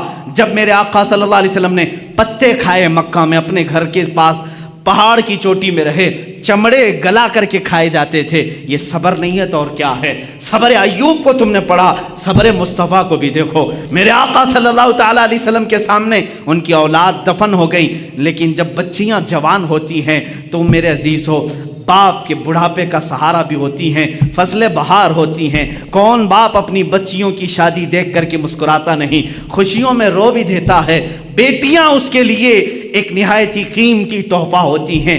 میرے آقا صلی اللہ تعالیٰ علیہ وسلم کی بڑی صاحبزادی سیدہ زینب جب ہجرت کر کے مدینے میں آئی، اونٹ کے اوپر سے ان کو گھرایا گیا تھا، جس کی وجہ سے وہ حمل سے تھی، حمل گر گیا تھا۔ واپس مدینے میں آئی، بیمار رہنے لگی۔ 1 سال نہیں گزرا تھا، حضور پاک کے سامنے وفات پا گئی۔ خود جنازہ پڑھایا، اپنی بیٹی کو دفن کیا، جنگ بدر میں گئے ہیں، اپنی بیٹی رقیہ کو حضرت عثمان کی نکاح میں دیا تھا، حضرت عثمان سے کہا رقیہ بیمار ہے، میری بیٹی کی تیمارداری میں لگے رہو، میں بدر میں ہوں، جنگ بدر میں رہے۔ خبر ملی آقا آپ کی دوسری صاحبزادی رقیہ کا بھی انتقال ہو گیا، میرے آقا صبر کر کے میدان بدر میں رہے، دفن میں بھی شریک نہیں ہو سکے، واپس مدینے میں آئے، تیسری بیٹی تھی ام کلثوم، اپنے عثمان ابن عفان کے نکاح میں دیا، چند مہینے کے بعد ام کلثوم بیمار ہوئی، حضور پاک صلی اللہ تعالیٰ علیہ وسلم کی زندگی پاک میں یہ تیسری صاحبزادی بھی فوت ہو گئیں۔ اللہ مجھے بتاؤ، جس کو اللہ نے 7 اولاد دیے اس میں ایک بعد دیگرے، اسی باپ نے اپنے بچوں کو دفن کیا ہے، اپنے بچوں کا جنازہ پڑھا ہے، 3 بیٹے اور 3 بیٹیوں کو دفن کیا، لیکن زبان سے کبھی شکوہ نہیں کیا،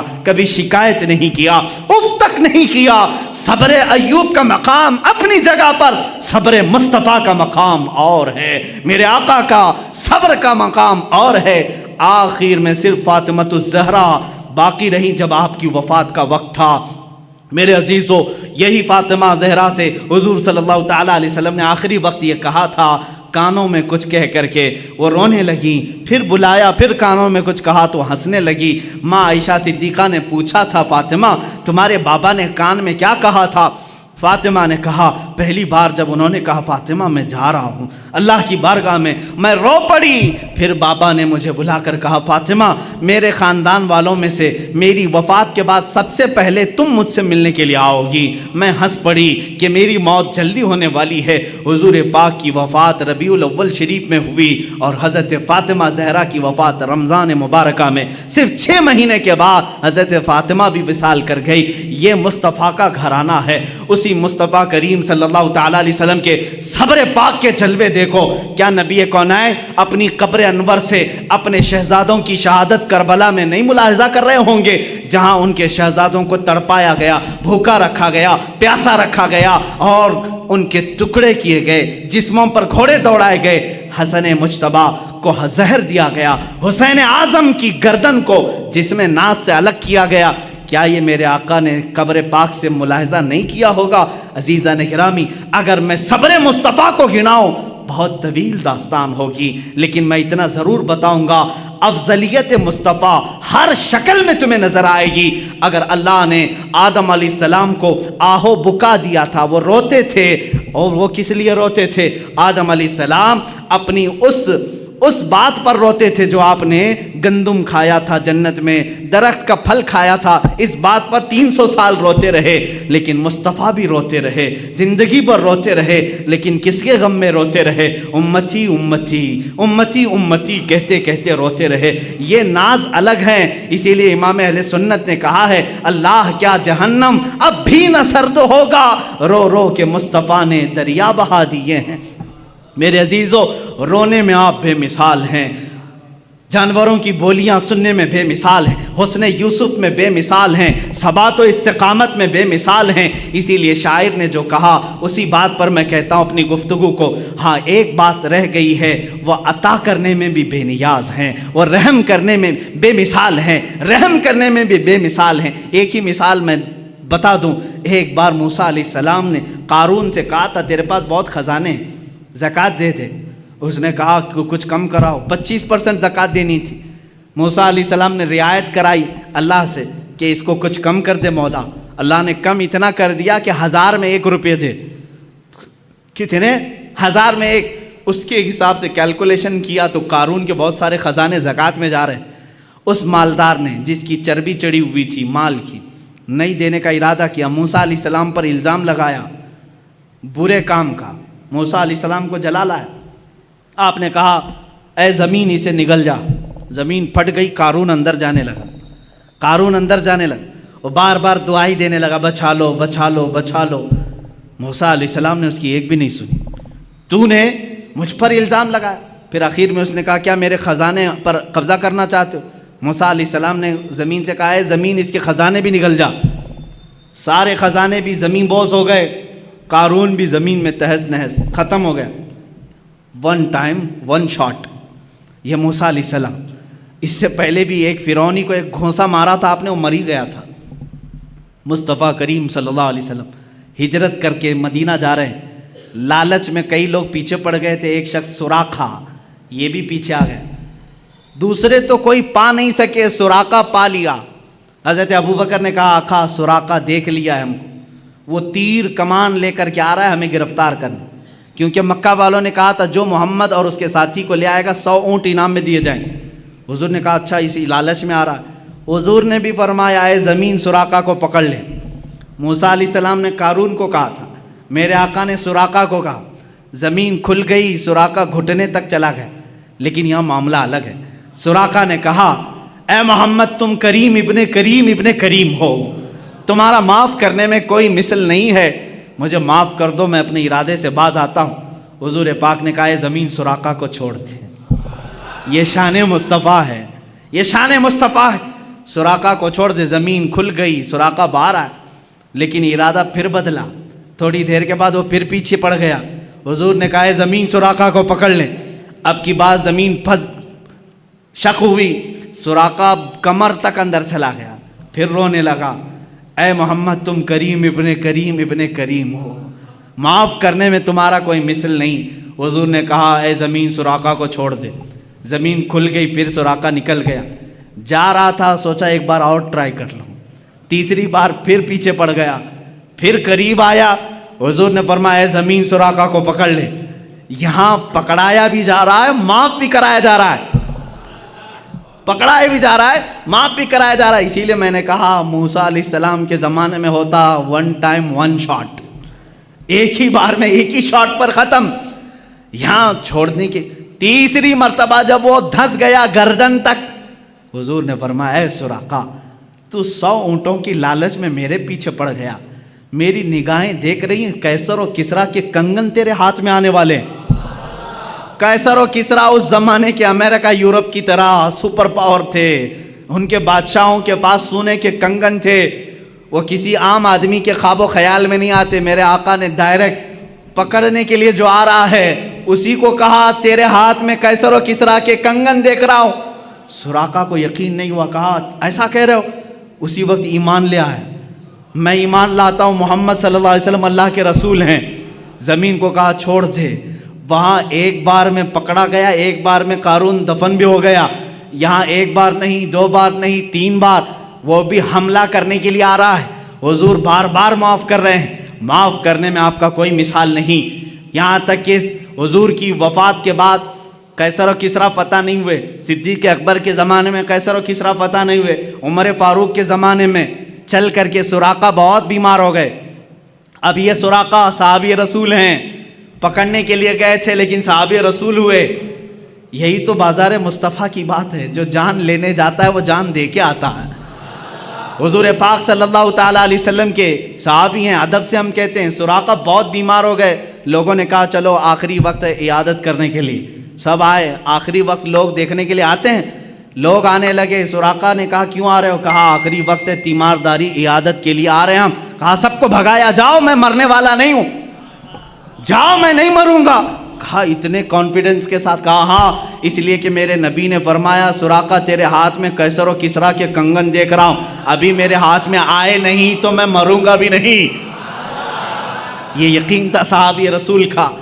اور اس کے بعد حضرت عمر فاروق کے زمانے میں ایران بھی ٹوٹ گیا، روم بھی ٹوٹ گیا، قیصر و کسریٰ کا مال صحابہ نے مال غنیمت میں مدینے پہنچایا، اس مال غنیمت میں قیصر و کسریٰ کے کنگن بھی آئے۔ امیر المومنین عمر فاروق نے فرمایا میں نے سنا تھا رسول اللہ صلی اللہ علیہ وسلم سے یہ کنگن سراقہ کے ہاتھ میں ہونے چاہیے، لے جا کر کے ان کو پہنایا گیا اور اس کے بعد وہ خوشی سے جھومنے لگے۔ چند ہی دنوں کے بعد آپ کی وفات بھی ہوئی۔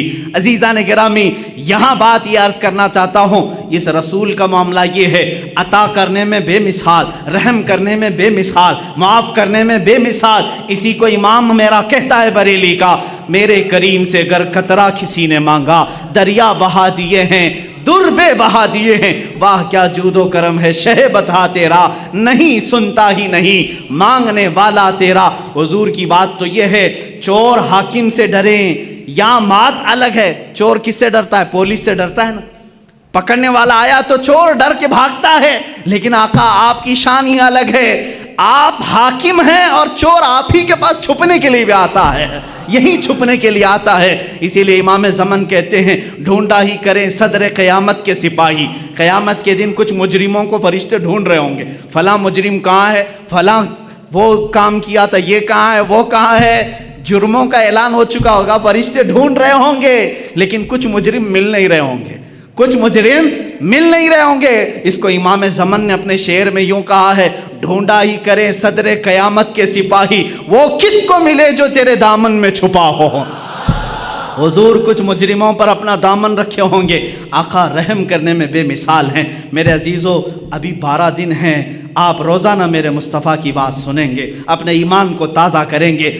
آج میں سمجھتا ہوں کہ آج کی یہ محفل یہاں تک میں اس بات کے ساتھ ختم کرتا ہوں، لا یمکن الثناء کما کان حق ہو بعد از خدا بزرگ، تو ہی قصہ مختصر یا رسول اللہ، لیکن رضا نے ختم سخن اس پہ کر دیا، خالق کا بندہ خلق کا آقا کہوں تجھے، حیران ہوں میرے شاہ میں کیا کیا کہوں تجھے۔ وآخر دعوانا الحمدللہ۔ مصطفیٰ جان رحمت پہ لاکھوں سلام، مصطفیٰ جان رحمت پہ لاکھوں سلام، شمع بز میں ہدایت پہ لاکھوں سلام۔